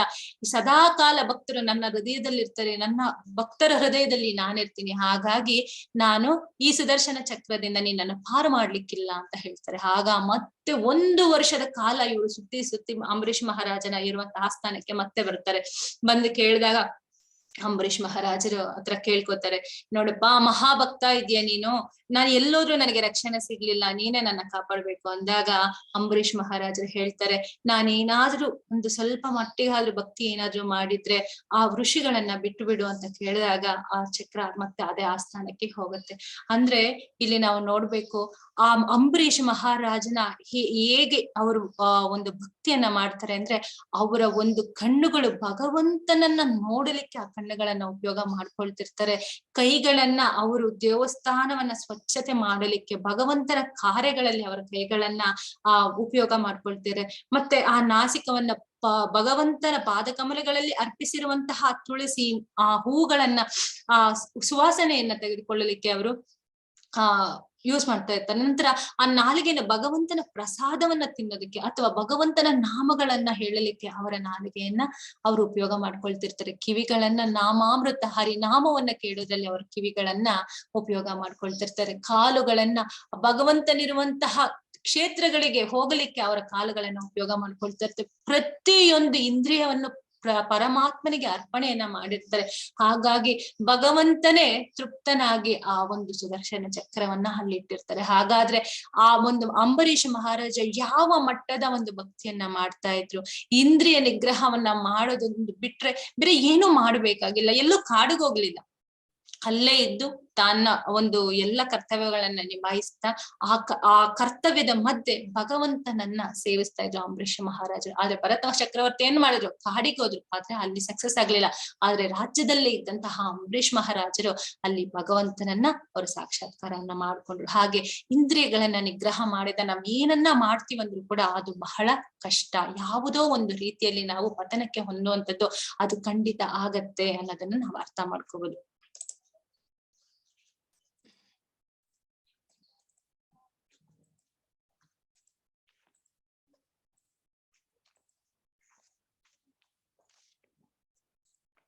ನಂತರ ಯಜ್ಞ ಚಕ್ರದಲ್ಲಿ ಏನೆಲ್ಲ ಇದೆ ನಾವು ಇವತ್ತು ನೋಡೋಣ. ಯಜ್ಞ ಚಕ್ರ ಅಂದ್ರೆ ಏನು? ಯಜ್ಞಶಿಷ್ಟಾನ ಸಂತೋ ಮುಚ್ಚಂತೆ ಸರ್ವ ಕಿಲ್ಬಿಷೈ ಪುಂಜಂತೆ ತೇ ತ್ವಗಂ ಪಾಪಾ ಹಿ ಪಚಾಂತ್ಯಾತ್ಮ ಕಾರಣಾತ್. ಭಗವಂತನ ಭಕ್ತರು ಎಲ್ಲ ಬಗೆಯ ಪಾಪ ಕರ್ಮಗಳಿಂದ ಬಿಡುಗಡೆ ಹೊಂದುತ್ತಾರೆ, ಏಕೆಂದರೆ ಅವರು ಯಜ್ಞದ ಶೇಷವನ್ನು ಊಟ ಮಾಡುತ್ತಾರೆ. ವೈಯಕ್ತಿಕ ಸಂತೋಷಕ್ಕೋಸ್ಕರ ಪಾಕ ಮಾಡಿಕೊಳ್ಳೋರು ಖಂಡಿತವಾಗಿಯೂ ಪಾಪವನ್ನೇ ಊಟ ಮಾಡುತ್ತಾರೆ. ಕೃಷ್ಣ ಪ್ರಜ್ಞೆಯಲ್ಲಿರುವಂತವರು ಅವರು ಸಂತರು ಅಂತ ಹೇಳ್ತಾರೆ. ಯಾಕೆ ಅಂತಂದ್ರೆ ಅವ್ರು ಏನನ್ನೇ ತಿಂದ್ರು, ಏನನ್ನೇ ಮಾಡಿದ್ರು, ಯಾರ ಹತ್ರ ಏನನ್ನೂ ತಗೊಂಡ್ರು, ಅವ್ರಿಗೆ ಏನನ್ನೂ ಕೊಟ್ರು, ಪ್ರತಿಯೊಂದು ಕೃಷ್ಣ ತಗೊಡ್ತಾರೆ, ಪ್ರತಿಯೊಂದರಲ್ಲೂ ಕೃಷ್ಣನನ್ನ ನೋಡ್ತಾರೆ. ಯಾಕೆ ಅಂತಂದ್ರೆ ಎಲ್ಲವನ್ನ ಸೃಷ್ಟಿ ಮಾಡಿರುವಂತವನು ಆ ಭಗವಂತ. ಆ ಭಗವಂತನನ್ನ ಸೆಂಟರ್ ಅಲ್ಲಿ ಇಟ್ಕೊಂಡ್ ಮಾಡಿದ್ರೆ ಅದ್ ಯಾವ ಪಾಪ ಕಾರ್ಯಗಳನ್ನು ನಮ್ಗೆ ಅಂಟಲಿಕ್ಕೆ ಇಲ್ಲ. ಹಿಂದೆ ಹೇಳಿದ್ರು ಒಬ್ರು, ನಾವ್ ಹಿಂದೆ ಜನ್ಮದಲ್ಲಿ ಮಾಡಿರುವಂತಹ ಪಾಪ ಕರ್ಮಗಳು ಈಗ ಅನುಭವಿಸ್ತಿದೀವಿ, ಅದನ್ನ ಪಾರು ಮಾಡ್ಕೊಳ್ಳಿಕ್ಕೆ ಒಂದು ಉಪಾಯ ಇದೆ. ಏನು ಅಂತಂದ್ರೆ ನಾವ್ ಏನೇ ಕೆಲಸವನ್ನ ಮಾಡ್ತಿದ್ರು ಅದು ಭಗವಂತನ ಒಂದು ಕನೆಕ್ಷನ್ ಅನ್ನ ನಾವ್ ಯಾವಾಗ ಮಾಡ್ತೀವಿ, ಅದು ಯಾವ ಪಾಪ ಕಾರ್ಯಗಳು ನಮ್ಗೆ ಅಂಟಲಿಕ್ಕೆ ಸಾಧ್ಯವೇ ಇಲ್ಲ. ಎಲ್ಲವೂ ಅವನಲ್ಲೇ ಹೋದಾಗ, ಎಲ್ಲ ಕೃಷ್ಣಾರ್ಪಣ ಮಸ್ತು ಭಗವಂತನಿಗೆ ಸಮರ್ಪಣೆಯನ್ನ ಮಾಡಿದಾಗ ಅದು ಹೇಗೆ ಪಾಪವಾಗುತ್ತೆ, ಅದು ಭಗವಂತನಿಗೆ ಸಲ್ಲತ್ತೆ. ಹಾಗಾಗಿ ಭಗವಂತ ಹೇಳ್ತಾನೆ, ಎಲ್ಲವನ್ನ ನನಗೆ ಬಿಡು, ನಿನಗೇನ್ ಬೇಕೋ ಅದನ್ನ ನಾನು ನೋಡ್ಕೊಳ್ತೀನಿ. ಹಾಗೆ ಇಲ್ಲಿ ಏನ್ ಮಾಡ್ತಿದ್ದಾರೆ, ಭಗವಂತನಿಗೆ ಎಲ್ಲವನ್ನು ಅರ್ಪಿಸ್ತಾ ಇದ್ದಾರೆ. ಯಾವ ರೀತಿ ಭಗವಂತನನ್ನ ಸೇವನೆ ಮಾಡ್ತಿದ್ದಾರೆ ಅಂದ್ರೆ ಶ್ರವಣಂ, ಕೀರ್ತನಂ, ಸ್ಮರಣಂ, ಅರ್ಚನಂ ಮೊದಲಾದ ರೀತಿಯಲ್ಲಿ ಭಕ್ತರು ಭಗವಂತನನ್ನ ಸೇವಿಸ್ತಾ ಅವರ ಪಾಪ ಕರ್ಮಗಳನ್ನು, ಹಿಂದೆ ಇರುವಂತಹ ಎಲ್ಲ ಪಾಪಗಳನ್ನು ಕಳೆದುಕೊಳ್ತಾ ಇನ್ನು ಮುಂದೆ ಯಾವ ಪಾಪಗಳನ್ನು ಬರದೇ ಇರೋ ಹಾಗೆ ಭಗವಂತನಿಗೆ ಆ ಶರಣ ಹೋಗ್ತಾ ಇದ್ದಾರೆ. ಹಾಗಾಗಿ ಆ ಯಜ್ಞದ ಚಕ್ರಗಳು ಏನ್ ಹೇಳುತ್ತೆ, ಭಗವಂತ ಆ ಬ್ರಹ್ಮದೇವನಿಗೆ ಆ ಬಗ್ಗೆ ಎಲ್ಲ ವೇದಗಳ ಸಾರಾಂಶವನ್ನ ಹೇಳ್ತಾರೆ. ಆ ಒಂದು ವೇದಗಳನ್ನ ಸೃಷ್ಟಿ ಮಾಡಿದವನು ಯಾರು, ಬ್ರಹ್ಮ. ಆ ವೇದಗಳಲ್ಲಿ ಏನಿದೆ, ನಿನ್ನ ನಿಯತ ಕರ್ತವ್ಯಗಳನ್ನ ನೀನು ಮಾಡು. ಯಾವ ರೀತಿ ಕರ್ತವ್ಯವನ್ನ ಮಾಡ್ಬೇಕು, ಜೀವಿಯರ ಸ್ವರೂಪ ನಿತ್ಯ ಕೃಷ್ಣದಾಸ್. ನಾವು ಹುಟ್ಟಿರುವಂತದ್ದು ಭಗವಂತನ ಸೇವೆಯನ್ನ ಮಾಡಲಿಕ್ಕೆ, ಆ ಭಗವಂತನನ್ನ ಸಾಕ್ಷಾತ್ಕಾರ ಮಾಡ್ಕೊಳ್ಳಲಿಕ್ಕೆ, ಮತ್ತೆ ಭಗವಂತನಲ್ಲಿ ನಮ್ಮಲ್ಲಿರುವಂತಹ ಸಂಬಂಧವನ್ನ ಗಟ್ಟಿ ಮಾಡಿಕೊಳ್ಳಲಿಕ್ಕೆ, ಆ ಸಂಬಂಧವನ್ನ ಸ್ಥಾಪನೆ ಮಾಡ್ಕೊಳ್ಳಲಿಕ್ಕೆ ಈ ವೇದಗಳೆಲ್ಲ ಅದನ್ನೇ ಹೇಳ್ತಿದೆ. ನಿನ್ನ ಕರ್ತವ್ಯವನ್ನ ಮಾಡ್ತಾ ನನ್ನನ್ನ ನೀನು ನೆನಪು ಮಾಡ್ಕೊಳ್ತಾ ಇರು, ಆದ್ರಿಂದ ನಾನ್ ಸುಪ್ರೀತನಾಗ್ತೇನೆ. ನೀನ್ ಮಾಡುವಂತ ಕೆಲಸಗಳೆಲ್ಲ ಆ ಸುಪ್ರೀತನಾಗಿ ನಾನೇನ್ ಮಾಡ್ತೇನೆ, ನಿನಗೆ ಏನೆಲ್ಲ ಬೇಕೋ, ಮಳೆ ಗಾಳಿ ಬೆಳಕು ಏನೆಲ್ಲ ಬೇಕೋ, ಭಗವಂತನ ಏಜೆನ್ಸಿ ಇವರೆಲ್ಲ. ಯಾರು, ಸೂರ್ಯ ಚಂದ್ರ ವರುಣ ಇವರೆಲ್ಲ ಏನಿದ್ದಾರೆ, ಇವರೆಲ್ಲ ಭಗವಂತನ ಏಜೆನ್ಸಿ. ಭಗವಂತನೊಬ್ಬನನ್ನ ಸುಪ್ರೀತ ಮಾಡ್ಬಿಟ್ರೆ ಇನ್ನೆಲ್ಲವೂ ಸುಪ್ರೀತವಾದಂಗೆ. ಮರದ ಬೇರಿಗೆ ಬುಡಕ್ಕೆ ನೀರ್ ಹಾಕಿದ್ರೆ ರೆಂಬೆ, ಕೊಂಬೆ, ಎಲೆ, ಬಳ್ಳಿ ಎಲ್ಲದಕ್ಕೂ ಹೋಗೋ ಹಾಗೆ ನಾವು ಭಗವಂತನನ್ನ ಸುಪ್ರೀತ ಮಾಡಿದ್ರೆ ಸಾಕು. ನಮ್ಮ ಶಾಸ್ತ್ರಗಳು ಏನ್ ಹೇಳುತ್ತೆ, ವೇದ ಪುರಾಣಗಳು ಇವೆಲ್ಲ ಧರ್ಮಗ್ರಂಥಗಳು ಏನ್ ಹೇಳುತ್ತೆ, ಭಗವಂತನ ಕಡೆಗೆ ಹೋಗ್ಲಿಕ್ಕೆ ನಮಗೆ ಇರುವಂತಹ ಉಪಾಧಿಗಳಿವೆಲ್ಲ, ಭಗವಂತನ ಹತ್ರ ಸೇರ್ಕೊಳ್ಳಲಿಕ್ಕೆ ಇರುವಂತಹ ಅವಕಾಶಗಳಿವೆಲ್ಲ. ಇದನ್ನ ನಾವ್ ಏನ್ ಮಾಡ್ಬೇಕು, ಇದನ್ನ ತಿಳ್ಕೊಂಡು ನಮ್ಮ ಕರ್ತವ್ಯಗಳನ್ನ ನಾವು ಮಾಡ್ತಾ ಇದ್ರೆ ಭಗವಂತ ಏನೆಲ್ಲ ಮಾಡ್ಬೇಕು ಸಕಾಲಕ್ಕೆ ಅದನ್ನೆಲ್ಲ ಮಾಡ್ತಾ ಬರ್ತಾರೆ. ಇದರಿಂದ ಏನಾಗುತ್ತೆ, ಮನುಷ್ಯನಿಗೆ ಬೇಕಾಗಿರುವ ಅಗತ್ಯವಾಗಿರುವ ಮಳೆ ಬರುತ್ತೆ. ಮಳೆಯಿಂದ ಏನಾಗುತ್ತೆ, ನಮಗೆ ಬೇಕಾಗಿರುವಂತ ಆಹಾರ ಧಾನ್ಯಗಳೆಲ್ಲ ಎಲ್ಲವೂ ಬರುತ್ತೆ. ಆದ್ರೆ ಈಗೇನಾಗಿದೆ, ಎಲ್ಲ ಕಾರ್ಖಾನೆಗಳನ್ನ ಕಟ್ಟಿದ್ದಾರೆ. ಆ ಕಾರ್ಖಾನೆಗಳಿಂದ ತಿನ್ನುವ ಪದಾರ್ಥಗಳು ಏನು ಆಗೋದಿಲ್ಲ. ಆದ್ರೆ ಭಗವಂತ ಕೊಟ್ಟಿರುವ ನಿರ್ದೇಶನಗಳನ್ನ ಯಾರು ಪಾಲನೆ ಮಾಡ್ತಾರೋ ಅವ್ರಿಗೆ ಸಕಾಲಕ್ಕೆ ಏನೆಲ್ಲ ಬೇಕೋ ಅದನ್ನೆಲ್ಲ ಭಗವಂತ ಒದಗಿಸ್ತಾನೆ. ಆ ನಂತರ ಧಾನ್ಯಗಳು ಬಂದ ಮೇಲೆ ಆ ಧಾನ್ಯಗಳಿಂದ ಪ್ರಸಾದವನ್ನ ಮಾಡಿ, ಆ ಪ್ರಸಾದವನ್ನ ಭಗವಂತನಿಗೆ ನೈವೇದ್ಯವನ್ನ ಮಾಡಿದ ನಂತರ ಆ ಪ್ರಸಾದವನ್ನ ಭಕ್ತ ತಗೊಳ್ತಾನೆ. ಭಗವಂತನೇ ಕೊಟ್ಟಿದ್ದು ಭಗವಂತನಿಗೆ ನಾವು ಕೊಡ್ತಾ ಇದ್ದೀವಿ. ಇಲ್ಲಿ ಒಂದು ಕಥೆಯನ್ನ ಹೇಳೋ ಮೂಲಕ ನಾವ್ ಇದನ್ನ ಅರ್ಥ ಮಾಡ್ಕೊಳ್ಳೋಣ. ಏನು ಅಂತಂದ್ರೆ, ಅಪ್ಪ ಇದಾರೆ, ಅಪ್ಪ ಒಂದ್ ಚಾಕ್ಲೇಟ್ ಬಾಕ್ಸ್ ತಂದ ಮಗನಿಗೆ. ಮಗ ಏನ್ ಮಾಡ್ತಾನೆ, ಆ ಚಾಕ್ಲೇಟ್ ಬಾಕ್ಸ್ ಅಪ್ಪನಿಂದ ತಗೊಂಡಿದ ತಕ್ಷಣ ಅವನೇನ್ ತಿನ್ಬಿಡ್ಲಿಲ್ಲ. ಅವನೇನ್ ಮಾಡಿದ, ಪ್ರೀತಿಯಿಂದ ಒಂದೆರಡು ಚಾಕ್ಲೇಟ್ ಅನ್ನ ತಗೊಂಡ್ ಹೋಗಿ ಅಪ್ಪನ್ಗೂ ಕೊಟ್ಟ. ಅಪ್ಪ ತಗೋ, ನಿನ್ಗೂ ಕೂಡ ಒಂದೆರಡು ಚಾಕ್ಲೇಟ್, ಆಮೇಲೆ ನಾನ್ ತಿಂತೀನಿ. ಅಪ್ಪ ಚಾಕ್ಲೇಟ್ ತಂದಿದ್ ನಿಜ, ಅಪ್ಪನ್ಗೇನ್ ಚಾಕ್ಲೇಟ್ ಬೇಡ, ಆದ್ರೆ ಕೊಟ್ಟಂತಹ ಭಾವ ಏನಿದೆ, ಆ ಪ್ರೀತಿ ಏನಿದೆ, ಆ ಪ್ರೀತಿಯಲ್ಲಿ ಅವ್ರಿಗೆ ಹೊಟ್ಟೆ ತುಂಬ, ತಗೋ ಮಗು ನೀನು ತಿನ್ನು ಈ ಚಾಕ್ಲೇಟ್ ಅನ್ನ, ತಗೋ ನಿನಗೆ ಅಂತ ವಾಪಸ್ಸನ್ನ ಕೊಟ್ಟ. ಆ ಪ್ರೀತಿ ಇದೆಯಲ್ಲ, ಆ ಭಗವಂತ ನಮ್ಮ ಮಧ್ಯೆ ಆ ಪ್ರೀತಿಯನ್ನ ನಾವು ಬೆಳೆಸ್ಕೋಬೇಕು. ಆ ಬೆಳೆಸ್ಕೊಂಡಾಗ ಆ ಭಗವಂತ ತೃಪ್ತನಾಗ್ತಾನೆ. ಆ ತೃಪ್ತಿ ಹಾಗೆ ಆ ಭಗವಂತ ಆ ತಿನ್ನುವಂತದ್ರಲ್ಲಿ ನಮ್ಗೆ ಏನಾಗತ್ತೆ, ಆ ಒಂದು ತೃಪ್ತಿ ಆಗುತ್ತೆ. ಮತ್ತೆ ನಮ್ಗೆ ಒಂದು ರೀತಿಯಾದಂತ ಪೂತಿನಾಶಕ, ನಮ್ಗಿರುವಂತ ಪಾಪಗಳೆಲ್ಲ ಕಳೆದು ಹೋಗ್ಬಿಡತ್ತೆ. ಅದಕ್ಕೆ ಭಗವಂತನ ಒಂದು ನಾಮಸ್ಮರಣೆ ಮಾಡಿದ್ರೆ ಸಾಕು, ಎಷ್ಟೋ ಜನ್ಮಗಳಿಂದ ಇದ್ದಂತಹ ಪಾಪಗಳೆಲ್ಲ ಕರಗಿ ಹೋಗುತ್ತೆ. ಏನನ್ನಾದ್ರೂ ತಿನ್ಬೇಕಾದ್ರೆ, ಏನನ್ನಾದ್ರೂ ಮಾಡ್ಬೇಕಾದ್ರೆ, ಏನಾದ್ರೂ ಕೊಡ್ಬೇಕಾದ್ರೆ ಭಗವಂತನ ಸ್ಮರಣೆಯಲ್ಲಿ ಕೊಟ್ರೆ ಯಾವ ಪಾಪ ಕಾರ್ಯಗಳು ಮಾಡೋದಿಲ್ಲ. ಇದು ಪ್ರತಿಯೊಬ್ಬರು ಮಾಡ್ಬೇಕಾದಂತಹ ಕೆಲಸ. ಭಗವಂತನನ್ನ ನೆನೆಸಿ ನಾವು ತಿನ್ಬೇಕಾದ್ರೆ ಮುಂಚಿತವಾಗಿ ಆ ಪ್ರಸಾದವನ್ನ ಭಗವಂತನಿಗಿಟ್ಟು, ಒಂದು ತುಳಸಿಯನ್ನ ಇಟ್ಟು, ಭಗವಂತ ನೀನು ಕೊಟ್ಟದ್ದು, ನೀನು ಕೊಟ್ಟು ನಾನು ತಗೊಳ್ತಾ ಇದ್ದೀನಿ ಅಂತ. ಈಗ ಅಪ್ಪ ಮಗನ ಮಧ್ಯೆ ಯಾವ ರೀತಿ ಭಾವ ಇತ್ತು, ಆ ಭಾವದಲ್ಲಿ ಭಗವಂತ ಏನ್ ಮಾಡ್ತಾನೆ, ಇವನು ನಿಜವಾಗ್ಲೂ ನನ್ನನ್ನೇ ನೆನೆಸ್ತಿದ್ದಾನೆ, ಇವನು ನನಗೆ ಕೊಟ್ಟು ತಿಂತೆ. ಆ ಪ್ರೀತಿ ಏನ್ ಮಾಡುತ್ತೆ, ನಮಗ್ ಇಷ್ಟು ವರ್ಷಗಳ ಇಷ್ಟು ಜನ್ಮಗಳಲ್ಲಿ ಮಾಡಿದ ಪಾಪವೆಲ್ಲ ನಮಗೆ ದೂರವಾಗಿ ಮುಂದಿನ ಹಂತದಲ್ಲಿ ಭಗವಂತನನ್ನ ಸೇರ್ಲಿಕ್ಕೆ ಅದು ನಮ್ಗೆ ದಾರಿಯನ್ನ ಮಾಡ್ಕೊಡುತ್ತೆ. ಆಹಾರ ಶುದ್ಧೋ ಸತ್ವಶುದ್ಧಿ ಸತ್ವಶುದ್ಧೋ ಸ್ಮೃತಿ ಧ್ರುವ ಸ್ಮೃತಿಗ್ಲಂದೆ ಸರ್ವಗ್ರಂಥೀನಾಂ ವಿಪ್ರಮೋಕ್ಷ. ಚಾಂದೋಗ್ಯ ಉಪನಿಷತ್ತಲ್ಲಿ ಇದರ ಒಂದು ಉಲ್ಲೇಖವಿದೆ. ಆಹಾರ ಶುದ್ಧತೆಯಿಂದ ಮನಸ್ಸಿನ ಶುದ್ಧತೆ ಬರುತ್ತದೆ, ಮನಸ್ಸಿನ ಶುದ್ಧತೆಯಿಂದ ದೇವರ ನಿರಂತರ ಸ್ಮರಣೆ ಬರುತ್ತದೆ, ಮತ್ತು ದೇವರ ನಿರಂತರ ಸ್ಮರಣೆಯಿಂದ ಎಲ್ಲ ಒಬ್ಬನು ಬಂಧನಗಳಿಂದ ಮುಕ್ತನಾಗ್ತಾನೆ, ಒಬ್ಬನು ವಿಮೋಚನೆಯನ್ನ ಹೊಂದುತ್ತಾನೆ. ಈ ರೀತಿ ಮಾಡಿಲ್ಲ ಅಂತಂದ್ರೆ, ಹೀಗೇನು ಆ ಆಹಾರವನ್ನ ಪ್ರಸಾದವನ್ನ ಭಗವಂತನಿಗೆ ಕೊಟ್ಟು ತಿಂದಿಲ್ಲ ಅಂದ್ರೆ ಅವನು ನಿಜವಾದ ಕಳ್ಳನೇ ಅವನು ಅಂತ ಹೇಳ್ಬಹುದು. ಕದ್ದು ತಿಂದ್ರೆ ಕಳ್ಳ ಅಲ್ಲ. ನಿಜವಾಗ್ಲೂ ಇಷ್ಟು ದಿವಸ ಅನ್ಕೊಳ್ತಾ ಇದೀವಿ ನಾವು ಕೂಡ, ಅಯ್ಯೋ ನಾವು ವೆಜಿಟೇರಿಯನ್, ನಾವು ತುಂಬಾ ಪ್ಯೂರ್ ಆಗಿದೀವಿ, ಇಷ್ಟು ದಿವಸ ನಾವು ಏನು ಪಾಪನೇ ಮಾಡಿಲ್ಲ. ಆದ್ರೆ ಪಾಪವನ್ನ ಮಾಡ್ತಾ ಇದ್ವಿ ಗೊತ್ತಿಲ್ಲ. ಏನಂತಂದ್ರೆ ವೆಜಿಟೇರಿಯನ್ನೇ ತಿಂದ್ರು ಕೂಡ ಅದು ಭಗವಂತನಿಗೆ ಕೊಡದೆ ಕಳ್ಳರ ಹಾಗೆ ನಾವೇ ತಿಂತಿದ್ವಲ್ಲ. ಅವನು ಕೊಟ್ಟಿದ್ದನ್ನ ಹಾಗೆ ತಿನ್ಬಿಡ್ತಾ ಇದೀವಿ, ಭಗವಂತನಿಗೆ ಏನು ಅರ್ಪಣೆ ಮಾಡ್ತಿರ್ಲಿಲ್ಲ. ಅದಕ್ಕೆ ಭಗವಂತ ಹೇಳ್ತಾನೆ, ಯಾವಾಗ ಆಹಾರವನ್ನ ನೀನು ಶುದ್ಧಿಯಿಂದ ಮಾಡ್ತೀವಿ. ಹೇಗೆ ಮಾಡುವಂತದ್ದು ಶುದ್ಧತ್ವ ಅಂತಂದ್ರೆ, ಇಲ್ಲಿ ಪ್ರಭುಪಾದ ಹೇಳ್ತಾರೆ, ಸ್ವಚ್ಛವಾಗಿ ಸ್ನಾನವನ್ನ ಮಾಡಿ ಒಂದು ಹರಿಕೃಷ್ಣ ಮಹಾಮಂತ್ರವನ್ನ ಹೇಳಿ, ಆ ಮಹಾಮಂತ್ರವನ್ನ ಹೇಳಿದಂತಹ ಒಂದು ಮೈಂಡ್ ಸೆಟ್ ಅಲ್ಲೇ ಹೋಗಿ ನೀನು ಅಡಿಗೆಯನ್ನ ಮಾಡಿ, ಆ ಅಡಿಗೆ ಮಾಡಿದಂತಹ ಪಾಕವನ್ನ ಭಗವಂತನ ಮುಂದಿಟ್ಟು ಒಂದು ತುಳಸಿ ಎಲೆಯನ್ನ ಇಟ್ಟು ಭಗವಂತನಿಗೆ ಅರ್ಪಣೆಯನ್ನ ಮಾಡಿ, ಆ ಪ್ರಸಾದವನ್ನ ನೀನ್ ತಗೊಂಡಾಗ ನಿನ್ನ ಮನಸ್ಸು, ನೀನು ತಿನ್ನಂತಹ ಆಹಾರವೇ ನಿನ್ನ ಮೇಲೆ ಪ್ರಭಾವ ಬೀರುತ್ತೆ. ಅದೇ ರೀತಿಯಾದಂತಹ ಗುಣಗಳು ನಿನ್ನಲ್ಲಿ ಬೆಳೆಯುತ್ತವೆ. ಹಾಗೇನಾಗುತ್ತೆ, ಒಳ್ಳೆ ಜ್ಞಾನ, ನೀನು ಮುಂದೆ ಹಂತದಲ್ಲಿ ಒಂದು ಆತ್ಮ ಸಾಕ್ಷಾತ್ಕಾರ ಮಾಡ್ಕೊಳ್ಳಲಿಕ್ಕೆ ಇದೆಲ್ಲ ಒಂದು ಮಾರ್ಗ. ಯಾಕೆ ಅಂತಂದ್ರೆ ಗಾಡಿಗೆ ಪೆಟ್ರೋಲ್ ಹಾಕ್ದಾಗ ಅದು ಮುಂದೆ ಹೋಗುತ್ತೆ, ಹೌದು. ಹಾಗೆ ಒಳ್ಳೆ ಕಾರ್ಯಕ್ಕೆ, ಒಳ್ಳೆ ಕಡೆಗೆ ನಾವು ಹೋಗ್ಬೇಕಂದ್ರೆ ಏನ್ ಮಾಡ್ಬೇಕು, ಒಳ್ಳೆ ಆಹಾರವು ನಮಗೆ ತುಂಬಾ ಮುಖ್ಯ ಆಗುತ್ತೆ. ಆ ಒಳ್ಳೆ ಆಹಾರ ಯಾವುದು ಅಂತಂದ್ರೆ ಸಾತ್ವಿಕದಲ್ಲಿ ಮಾಡಿದಂತಹ ಊಟ. ಏನೋ ಈರುಳ್ಳಿ ಬೆಳ್ಳುಳ್ಳಿ ಹಾಕ್ಬಾರ್ದು. ಯಾಕೆ ಅಂತಂದ್ರೆ ಅದು ಕಾಮ ಕ್ರೋಧಕ್ಕೆ ಅದು ತುಂಬಾ ನಮ್ಮನ್ನ ಪ್ರಚೋದನೆ ಮಾಡುತ್ತೆ, ನಮ್ಮ ಆತ್ಮ ಸಾಕ್ಷಾತ್ಕಾರವನ್ನ ಮಾಡ್ಕೊಳ್ಳಲಿಕ್ಕೆ ಅಡ್ಡಿ ಆತಂಕಗಳನ್ನ ಉಂಟು ಮಾಡುತ್ತೆ. ಹಾಗಾಗಿ ಆ ಪದಾರ್ಥಗಳನ್ನ ತ್ಯಜಿಸಿ ಈ ರೀತಿಯಾದಂತಹ ಒಂದು ಸಾತ್ವಿಕ ಆಹಾರವನ್ನ ಯಾವಾಗ ಮಾಡಿ ತಿಂತೀವೋ, ಸೈಂಟಿಫಿಕ್ ಆಗಿ ಕೂಡ ಇದು ಒಂದು ಪ್ರೂವ್ ಆಗಿದೆ. ಏನಂತಂದ್ರೆ ಒಳ್ಳೆ ಆಹಾರವನ್ನ ನಾವು ತಿನ್ನೋದ್ರಿಂದ ನಮ್ಮ ಬ್ರೈನ್ ಅಲ್ಲಿ ಇರುವಂತಹ ಟಿಶ್ಯೂಗಳು ಓಪನ್ ಆಗುತ್ತೆ. ಓಪನ್ ಆದಾಗ ನಮ್ಮ ಒಳ್ಳೆ ವಿಚಾರಗಳನ್ನ ಗ್ರಹಿಕೆ ಮಾಡ್ಕೊಳ್ಳಲಿಕ್ಕೆ ಸಾಧ್ಯ ಆಗುತ್ತೆ. ಒಳ್ಳೆ ಆಲೋಚನೆಗಳು ನಮಗೆ ಬಂದ್ರೆ ಒಳ್ಳೆ ರೀತಿಯಾದ ಒಂದು ಹಂತದಲ್ಲಿ ನಾವು ಮುಂದುವರಿಲಿಕ್ಕೆ ಇದೆಲ್ಲ ಸಾಧ್ಯ ಆಗುತ್ತೆ. ಹಾಗಾಗಿ ಇನ್ನು ಮುಂದೆ ಆದ್ರೂ, ಇಷ್ಟು ದಿನ ನಮಗೆ ಗೊತ್ತಿರ್ಲಿಲ್ಲ, ಒಳ್ಳೆ ರೀತಿಯಾದಂತಹ ಆಹಾರವನ್ನ ಸಾತ್ವಿಕ ಒಂದು ಮಾಡುವಂತಹ ಭಾವನೆ ಬಹಳ ಮುಖ್ಯ. ನಮಗ್ ಗೊತ್ತಾಗೋದಿಲ್ಲ. ಯಾಕೆಂತಂದ್ರೆ ಇಂದಿನ ಜನ್ಮಗಳಲ್ಲಿ, ಎಷ್ಟೋ ಜನ್ಮಗಳಲ್ಲಿ ಸ್ವಾಭಾವಿಕ ಮಾಡ್ಕೊಂಡ್ಬಿಟ್ಟಿದೀವಿ. ಈ ತ್ರಿಗುಣಗಳಿಂದ ಈ ಒಂದು ಐಹಿಕ ಬಂಧನಕ್ಕೆ ನಾವು ಅಂಟ್ಕೊಂಡ್ಬಿಟ್ಟಿದೀವಿ.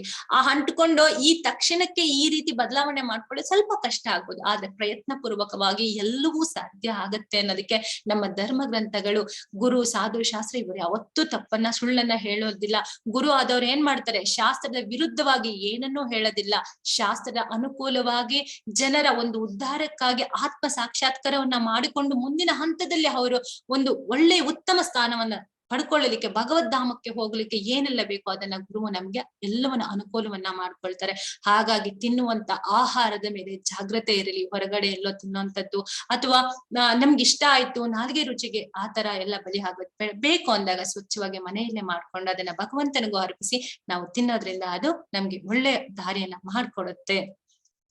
ಮತ್ತೆ ಊಟ ಮಾಡಿದ್ದಾಯ್ತು, ಆ ಒಂದು ಮನಸ್ಸಿನ ಶುದ್ಧತೆ ಹೇಗೆ ಮಾಡೋದು, ದೇಹದ ಶುದ್ಧತೆ ಆಯ್ತು, ಈಗ ಮನಸ್ಸಿನ ಶುದ್ಧತೆ ನಾವು ಹೇಗ್ ಮಾಡ್ಕೊಳ್ಳೋದು ಅಂತಂದ್ರೆ ಇಲ್ಲಿ ಹೇಳ್ತಾ ಇದ್ದಾರೆ. ಶ್ರೀಮದ್ ಭಾಗವತಮಲ್ಲಿ 11ನೇ ಕಂಟು 5ನೇ ಒಂದು ಶ್ಲೋಕ 32ನೇ ಒಂದು ಶ್ಲೋಕದಲ್ಲಿ ಹೇಳ್ತಾ ಇರೋದು, ಅಧ್ಯಾಯದಲ್ಲಿ 5ನೇ ಅಧ್ಯಾಯ 32ನೇ ಶ್ಲೋಕದಲ್ಲಿ ಹೇಳ್ತಾ ಇರೋದು, ಶ್ರೀ ಕೃಷ್ಣ ಚೈತನ್ಯ ಪ್ರಭು ನಿತ್ಯಾನಂದ ಶ್ರೀ ಅದ್ವೈತ ಗದಾಧಾರ ಶ್ರೀವಾಸದಿ ಗೌರ ಭಕ್ತವೃಂದ. ನಾವು ಈ ಈ ಪಂಚತತ್ವ ಮಹಾಮಂತ್ರವನ್ನ ಮೊದಲು ಹೇಳ್ಬೇಕು. ಯಾಕೆ ಅಂದ್ರೆ ಕಲಿಯುಗದಲ್ಲಿ ನಿಮ್ಗೆ ಇಲ್ಲಿ ಕಾಣ್ತಾ ಇರ್ಬೋದು ಸ್ಕ್ರೀನ್ ಅಲ್ಲಿ ಚೈತನ್ಯ ಮಹಾಪ್ರಭುಗಳು ಯಾರು ಅಂತ ನಿಮ್ಗೆ ಇಲ್ಲಿ ತೋರಿಸ್ತಾ ಇದ್ದೀನಿ. ಇವರೇ ಚೈತನ್ಯ ಮಹಾಪ್ರಭುಗಳು. ಕಲಿಯುಗದಲ್ಲಿ ಭಕ್ತಿಯನ್ನ ಹೇಳ್ಕೊಡಲಿಕ್ಕೆ ಅವರು ಸ್ವಯಂ ಅವತಾರವನ್ನ ಮಾಡಿ ಬಂದಂತವರು ಇವರು ಚೈತನ್ಯ ಮಹಾಪ್ರಭುಗಳು, ಸ್ವತಃ ಕೃಷ್ಣನೇ. ನಂತರ ಇವರು ಬಲರಾಮ್, ಇವರು ರಾಧಾರಾಣಿ, ಮತ್ತೆ ಇಲ್ಲಿರುವಂತವರು ಅದ್ವೈತ, ಶಿವ ಮತ್ತೆ ವಿಷ್ಣು ಇಬ್ಬರು ಸೇರಿ ಅಲ್ಲಿ ಅದ್ವೈತರ ಆಗಿದ್ದಾರೆ. ನಂತರ ನಾರದ ಮುನಿಗಳು. ಈ ನಾರದ ಮುನಿಗಳು ಇಷ್ಟು ಜನರನ್ನ ನಾವ್ ಇವರೆಲ್ಲ ಮಹಾಭಕ್ತರು ಅಂತ ಹೇಳ್ತೀವಿ. ಇವ್ರ ಹತ್ರ ನಾವು ಕೇಳ್ಕೊಳ್ಳೋದು, ನನ್ನನ್ನ ಭಕ್ತಿಯಲ್ಲಿ ಮುಂದೆ ಕರ್ಕೊಂಡು ಹೋಗ್ಲಿಕ್ಕೆ ನಿಮ್ಮೆಲ್ಲರ ಆಶೀರ್ವಾದ ನಮಗೆ ಕೊಡಿ ಅಂತ ಬೇಡ್ಕೊಳ್ಳುವಂಥದ್ದು.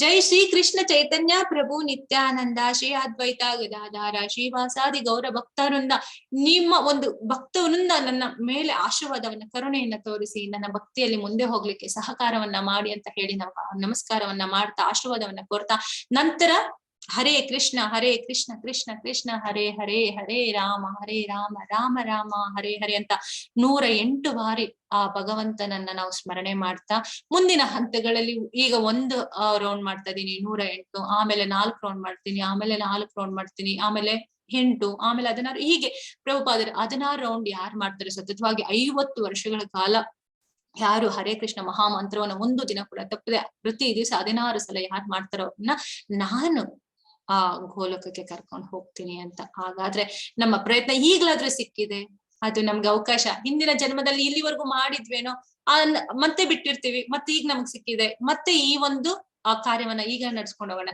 ಈಗ ನಾವು 1ನೇ ಕ್ಲಾಸ್ 2ನೇ ಕ್ಲಾಸ್ ಅದನ್ನೆಲ್ಲ ಓದ್ತೀವಿ, ಒಂದು ಡಾಕ್ಟರ್ ಹಾಕ್ತಿವಿ ಅಥವಾ ಒಂದು ಪೈಲಟ್, ಏನೋ ಒಂದು ಏರ್ಫೋರ್ಸ್ ಅಲ್ಲಿ ಕೆಲಸ ಮಾಡ್ತೀವಿ, IAS ಮಾಡ್ತೀವಿ, ಏನೋ ಒಂದು ಕೆಲಸ ಮಾಡ್ತೀವಿ. ಆ ಕೆಲಸ ಮಾಡಿದ ನಂತರ ನಿನ್ನೆ ನಾವು ನೋಡಿದ್ವಿ, ದೇಹಿನೋಸ್ಮಿನ್ ಯಥಾ ದೇಹೇ ಕೌಮಾರಂ ಯೌವನಂ ಜರಾ ತಥಾ ದೇಹಾಂತರ ಪ್ರಾಪ್ತಿ ಧೀರಸ್ತತ್ರ ಮುಹ್ಯತಿ. ಆ ದೇಹದ ಅವಸ್ಥೆ ಆದ ನಂತರ ಬಾಲ್ಯದಿಂದ ಕೌಮಾರಾವಸ್ಥೆ ಯೌವನಸ್ಥದಿಂದ ಒಂದು ವಯಸ್ಸಾದ ನಂತರ ದೇಹ ಕ್ಷೀಣವಾಗ್ಬಿಡತ್ತೆ, ನಂತರ ಇನ್ನೊಂದು ದೇಹಕ್ಕೆ ಹೋಗುತ್ತೆ. ಈಗ ನಾವು ಓದಿದಂತಹ ವಿದ್ಯೆ ಈ ಒಂದು ಜನ್ಮಕ್ಕಷ್ಟೇನೆ, ಆದ್ರೆ ಆಧ್ಯಾತ್ಮಿಕದಲ್ಲಿ ಪ್ರಗತಿ ಹೊಂದಿದವ್ರು ಏನ್ ಮಾಡ್ತಾರೆ, ಇನ್ನೊಂದು ಜನ್ಮವನ್ನ ಪಡೆದುಕೊಂಡಾಗ ಇವರೆಗೂ ನೀನು ಏನನ್ನ ಸಾಧನೆಯನ್ನ ಮಾಡ್ಕೊಂಡಿದ್ದೆ ಆ ಸಾಧನೆ ಮುಂದುವರಿಯುತ್ತೆ ಇನ್ನೊಂದು ಜನ್ಮಕ್ಕೆ. ಹಾಗಾಗಿ ಇದು ಯುಕ್ತ ಕಾಲ, ನಮ್ಗೆ ಸರಿಯಾದ ಒಂದು ಸಮಯ. ಈ ಒಂದು ಜನ್ಮ ನಮ್ಗೆ ಸಿಕ್ಕಿದೆ, ಇಷ್ಟು ವರ್ಷಗಳು ಗೊತ್ತಿರ್ಲಿಲ್ಲ, ಸುಕೃತ ಇತ್ತು, ಈಗ ಸಿಕ್ತು, ಇಲ್ಲಿಂದ ನಾನು ಸಾಧನೆಯನ್ನ ಮಾಡ್ಕೊಂಡು ಹೋಗ್ತೀನಿ. ಇಲ್ಲಿ ಪರಿಪೂರ್ಣವಾಗ್ಲಿಲ್ವಾ, ಸ್ವಲ್ಪಮಪ್ಯಸ್ಯ ಧರ್ಮಸ್ಯ ತ್ರಾಯಿತೋ ಮಹತೋ ಭಯತ್, ಸ್ವಲ್ಪವನ್ನು ಮಾಡಿದ್ರು ಕೂಡ ನಿನಗೇನ್ ಲಾಸ್ ಇಲ್ಲ, ನಿನಗೆ ಅದಕ್ಕೆ 10 ಪಟ್ಟಷ್ಟು ಭಗವಂತ 100 ಪಟ್ಟಷ್ಟು ಅದಕ್ಕೆ ಫಲವನ್ನ ಕೊಡ್ತಾನೆ. ಹಾಗಾಗಿ ನೀನ್ ಅದನ್ನ ಮುಂದುವರ್ಸ್ಕೊಂಡು ಹೋಗು. ಹೇಗೆ ವ್ಯವಸಾಯಾತ್ಮಿಕ ಬುದ್ಧಿ ರೇಖೆ ಹಾಕುರು ನಂದನ. 5 ಗಂಟೆಗೆ ಅಲಾರಾಮ್ ಇಡ್ತೀನಿ, ಎದ್ದೊಳಕ್ ಆಗ್ತಾ ಇಲ್ಲ, 2 ದಿವಸ 5ವರೆಗೆ ಎದ್ದೋಳಿ, ಇನ್ನೊಂದ್ 2 ದಿವಸ 5 ಗಂಟೆಗೆ ಎದ್ದೋಳಿ, ಇನ್ನೊಂದ್ 2 ದಿವಸ 4ವರೆಗೆ, ಹೀಗೆ ಮಾಡ್ತಾ ಇದ್ದಾಗ 4 ಗಂಟೆ ಖಂಡಿತ ಎದ್ದೊಳಕ್ಕೆ ಆಗುತ್ತೆ. ಹಾಗೆ ಪ್ರಯತ್ನವನ್ನ ಮಾಡ್ತಾ ಇದ್ರೆ ಕ್ರಮೇಣ ನಮ್ಗೆ ಅದು ಸಾಧ್ಯ ಆಗುತ್ತೆ. ಯಾವುದು ಅಸಾಧ್ಯ ಅಂತ ಹೇಳಲಿಕ್ಕೆ ಸಾಧ್ಯವೇ ಇಲ್ಲ. ಯಜ್ಞಾನಾಂ ಜಪ ಯಜ್ಞಸ್ಮಿ, ಭಗವಂತ 10ನೇ ಅಧ್ಯಾಯದಲ್ಲಿ 25ನೇ ಶ್ಲೋಕದಲ್ಲಿ ಹೀಗೆ ಹೇಳ್ತಾರೆ, ಯಜ್ಞಾನಾಂ ಜಪ ಯಜ್ಞಸ್ಮಿ ಅಂತ.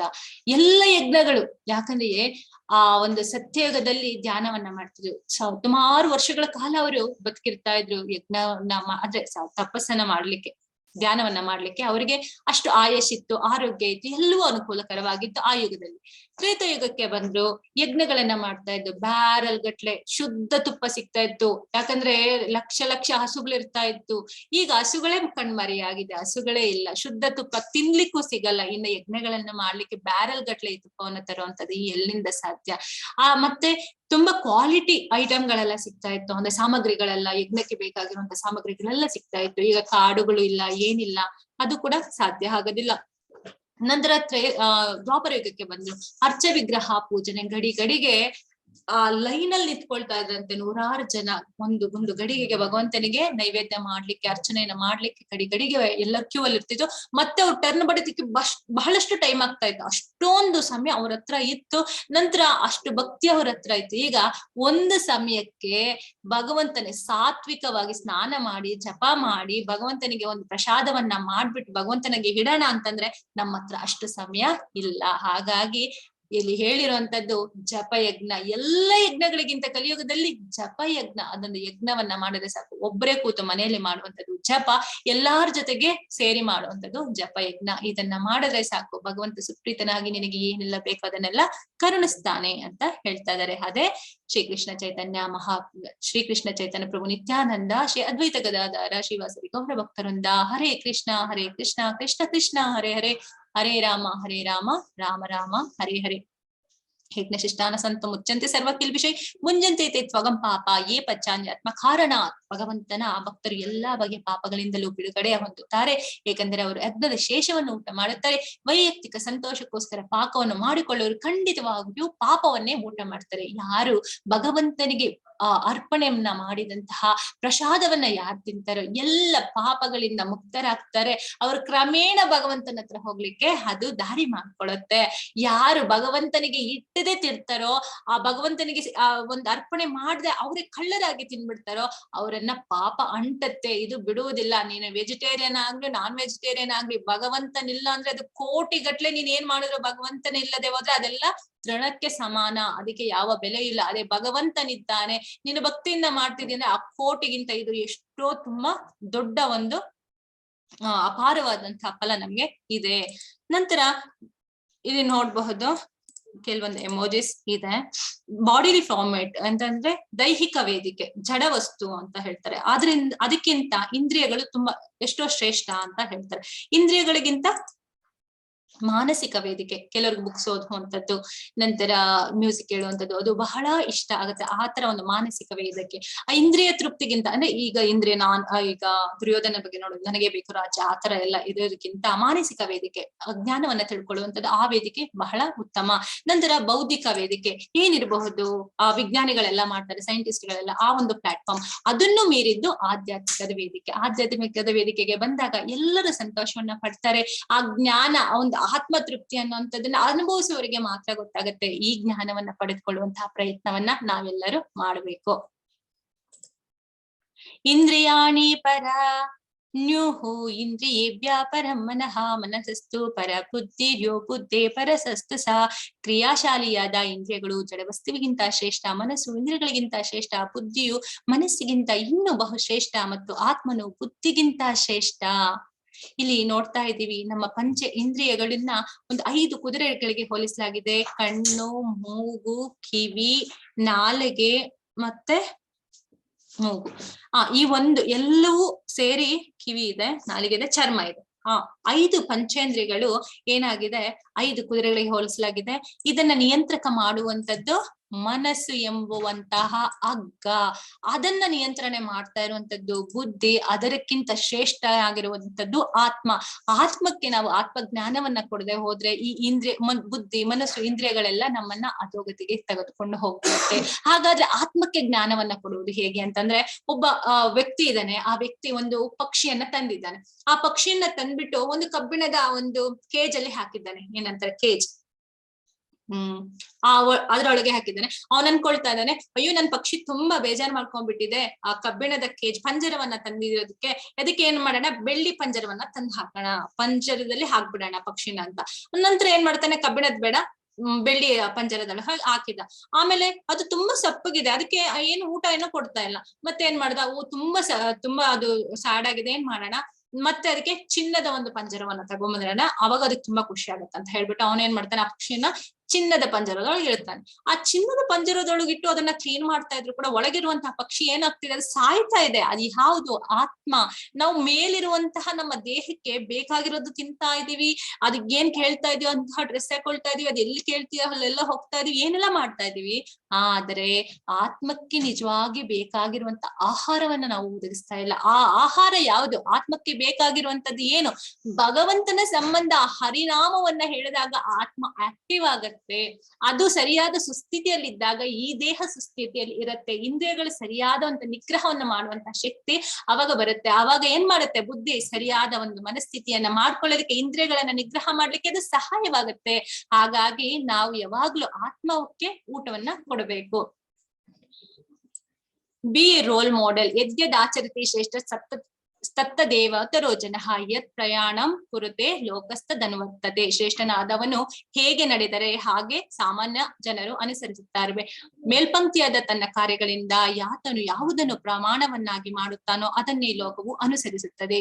ನಾವು ನೋಡಬಹುದು, ಇದಕ್ಕೆ ಉದಾಹರಣೆ, ಯಾರು ಒಳ್ಳೆ ರೀತಿಯಲ್ಲಿ ನಡೆದುಕೊಂಡು ಹೋಗ್ತಾ ಇರ್ತಾರೋ, ಒಬ್ಬ ಮಹಾಪುರುಷ ಅಥವಾ ನಮಗೆ ಕಾಣುವಂತಹ ಒಬ್ಬ ವ್ಯಕ್ತಿ ಒಂದು ಒಳ್ಳೆ ರೀತಿಯಲ್ಲಿ ನಡ್ಕೊಂಡು ಹೋಗ್ತಾ ಇದ್ದಾನೆ ಅಂತಂದ್ರೆ ಅವನನ್ನೇ ನಾವು ಅನುಸರಿಸುತ್ತೇವೆ. ಈಗ ರಾಜಕಾರಣಿ ರಾಜಕಾರಣಿಗಳು ಅಷ್ಟೇ, ಒಳ್ಳೆ ರೀತಿಯಾದಂತಹ ರಾಜ, ನಮ್ಗೆ ಒಂದು ರಾಜಕಾರಣಿ ಒಬ್ಬ ಬಂದಿದ್ದಾನೆ, ಲೀಡರ್ ಬಂದಿದ್ದಾನೆ, ಅವನಿಗೆ ಎಲ್ಲಾ ಜ್ಞಾನ ಗೊತ್ತು, ಅವನಿಗೆ ವೇದ ಸಂಸ್ಕಾರಗಳು ಎಲ್ಲ ನಮ್ ಸಂಸ್ಕೃತಿ ಎಲ್ಲವೂ ಗೊತ್ತು, ಹಾಗಾದ್ರೆ ಅವನನ್ನೇ ನಾವು ಫಾಲೋ ಮಾಡ್ತೀವಿ. ಹಾಗೆ ನಾವು ಯಾರು ಒಳ್ಳೇದನ್ನ ಮಾಡ್ತಾರೋ, ಒಳ್ಳೆ ದಾರಿಯಲ್ಲಿ ಹೋಗ್ತಾರೋ ಅವರನ್ನ ಅನುಸರಣೆ ಮಾಡಿದಾಗ, ನಾವು ಒಳ್ಳೆಯ ಒಂದು ದಾರಿಯಲ್ಲಿ ಹೋದಾಗ ನಮ್ಮ ಒಂದು ಪ್ರಗತಿ ಮುಂದೆ ಸಾಗ್ಲಿಕ್ಕೆ ಅದು ನಮ್ಗೆ ಸಹಾಯವಾಗುತ್ತೆ.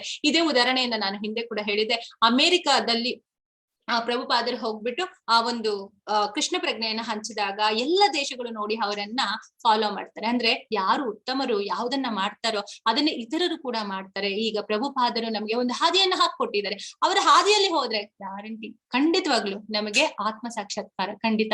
ಭಗವದ್ಗೀತೆ ಅನ್ನುವಂಥದ್ದು ಯಾವುದೋ ಒಂದು ಪಂಥಕ್ಕೆ ಸೇರಿದಂಥದ್ದಲ್ಲ, ಇದು ನಮಗೆ ಇರುವಂತ ಎಲ್ಲ ಒಂದು ಸ್ವಾಭಾವಿಕವಾಗಿ ನಾವು ಸ್ವತಂತ್ರವಾಗಿ ಅದು ಸಂತೋಷವಾಗಿ ಅನುಷ್ಠಾನ ಮಾಡೋದಕ್ಕೆ ಎಲ್ಲ ಜೀವಿಗಳಿಗೂ ಇರುವಂತದ್ದು, ಯಾವುದೋ ಒಂದು ರಿಲಿಜನ್ಗೆ ಪಂಥಕ್ಕೆ ಸೇರಿರುವಂತದ್ದಲ್ಲ, ಸರ್ವ ಮಾನವ ಕುಲಕ್ಕೂ ಇದು ಭಗವದ್ಗೀತೆ. ಹಾಗಾಗಿ ಪ್ರಭುಪಾದರು ಇದನ್ನ ನಮ್ಗೆ ಸುಲಭ ಮಾರ್ಗವನ್ನ ಮಾಡ್ಕೊಟ್ಟಿದ್ದಾರೆ, ಅವರು ಹೋದಂತಹ ದಾರಿಯಲ್ಲಿ ಹೋಗ್ಲಿಕ್ಕೆ ನಮ್ಗೆ ಅನುಕೂಲವನ್ನ ಮಾಡ್ಕೊಟ್ಟಿದ್ದಾರೆ. ಅದನ್ನೆಲ್ಲ ನಾವು ಉಪಯೋಗವನ್ನ ಮಾಡ್ಕೊಳ್ತಾ ಇದರ ಒಂದು ಸಾರ್ಥಕ್ಯವನ್ನ ನಾವು ಪಡ್ಕೋಬೇಕು.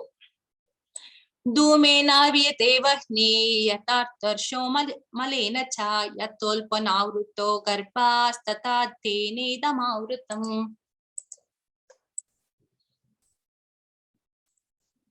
ಹರೇ ಕೃಷ್ಣ. ಇಲ್ಲಿ ಬುದ್ಧಿಯನ್ನ ಯಾವ ರೀತಿ ನಮ್ಮಲ್ಲಿ ಇರುವಂತಹ ಒಂದು ಬುದ್ಧಿಯನ್ನ ಹೇಗೆ ಹೊಗೆ ಬೆಂಕಿಯನ್ನ ಆವರಿಸಿದೆಯೋ ಹಾಗೆ ನಮ್ಮಲ್ಲಿರುವ ಜ್ಞಾನವನ್ನ ಈ ಮಾಯೆ ಅನ್ನೋದು ಅದು ಆವರಿಸಿಕೊಂಡಿದೆ.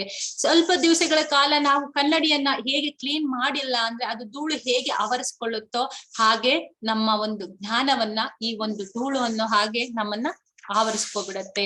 ನಂತರ ಈ ಗರ್ಭದಲ್ಲಿರುವಂತಹ ಮಗು ಹೇಗೆ ಒಂದು ಆ ಕವಚದಿಂದ ಹೊರಗಡೆ ಬರ್ಲಿಕ್ಕೆ ಆಗ್ತಾ ಇಲ್ವೋ ಹಾಗೆ ನಮ್ಮ ಒಂದು ಜ್ಞಾನವು ಕೂಡ ಹಾಗೆ ನಮ್ಮನ್ನ ಮುಸುಕಿ ಬಿಟ್ಟಿದೆ. ಒಂದು ಉದಾಹರಣೆಯನ್ನ ಕೊಡ್ತಾ ಹೇಳ್ತೇನೆ. ಈ ಒಂದು ಹೆಚ್ಚಾಗಿ ನಮ್ಮಲ್ಲಿ ಭಾರತೀಯರಿಗೆ ಒಂದು ಏನ್ ಹೇಳ್ತಾರೆ, ಭಕ್ತಿ ಅನ್ನೋದು ಸ್ವಾಭಾವಿಕವಾಗಿರುತ್ತೆ, ಸ್ವಲ್ಪ ಹೊತ್ತಿಸಿದ್ರೆ ಸಾಕು ಅದು ಹೊತ್ಕೊಂಡು ಹೊರಿಯುತ್ತೆ. ಆದ್ರೆ ಪಾಶ್ಚಾತ್ಯ ದೇಶಗಳಿಗೆ ಕಂಪೇರ್ ಮಾಡಿದಾಗ ಅವರಿಗೆ ಹೆಚ್ಚಾಗಿ ಅದರ ಜ್ಞಾನವನ್ನ ತಿಳಿಸ್ಬೇಕು. ಭಾರತೀಯರ ಬ್ಲಡ್ ಅಲ್ಲಿ ರಕ್ತದಲ್ಲಿ ಇರುವ ಕಾರಣ ಸ್ವಲ್ಪ, ಯಾಕಂದ್ರೆ ಇಲ್ಲಿರೋರ್ಗೂ ಅಲ್ಲಿ ಜ್ಞಾನ ಇರುತ್ತೆ, ಅದನ್ನ ಸ್ವಲ್ಪ ಪುಷ್ ಅಪ್ ಮಾಡಿದಾಗ ಅದು ಏನಾಗುತ್ತೆ, ಹೊತ್ತುಕೊಂಡು ಆ ಭಕ್ತಿ ಅನ್ನುವಂಥದ್ದು ಬೆಳ್ಕೊಂಡು ಹೋಗುತ್ತೆ. ಹಾಗಾಗಿ ಭಕ್ತಿಯನ್ನ ನಾವು ಆ ರೀತಿಯಲ್ಲಿ ಬೆಳೆಸ್ಕೋಬೇಕು.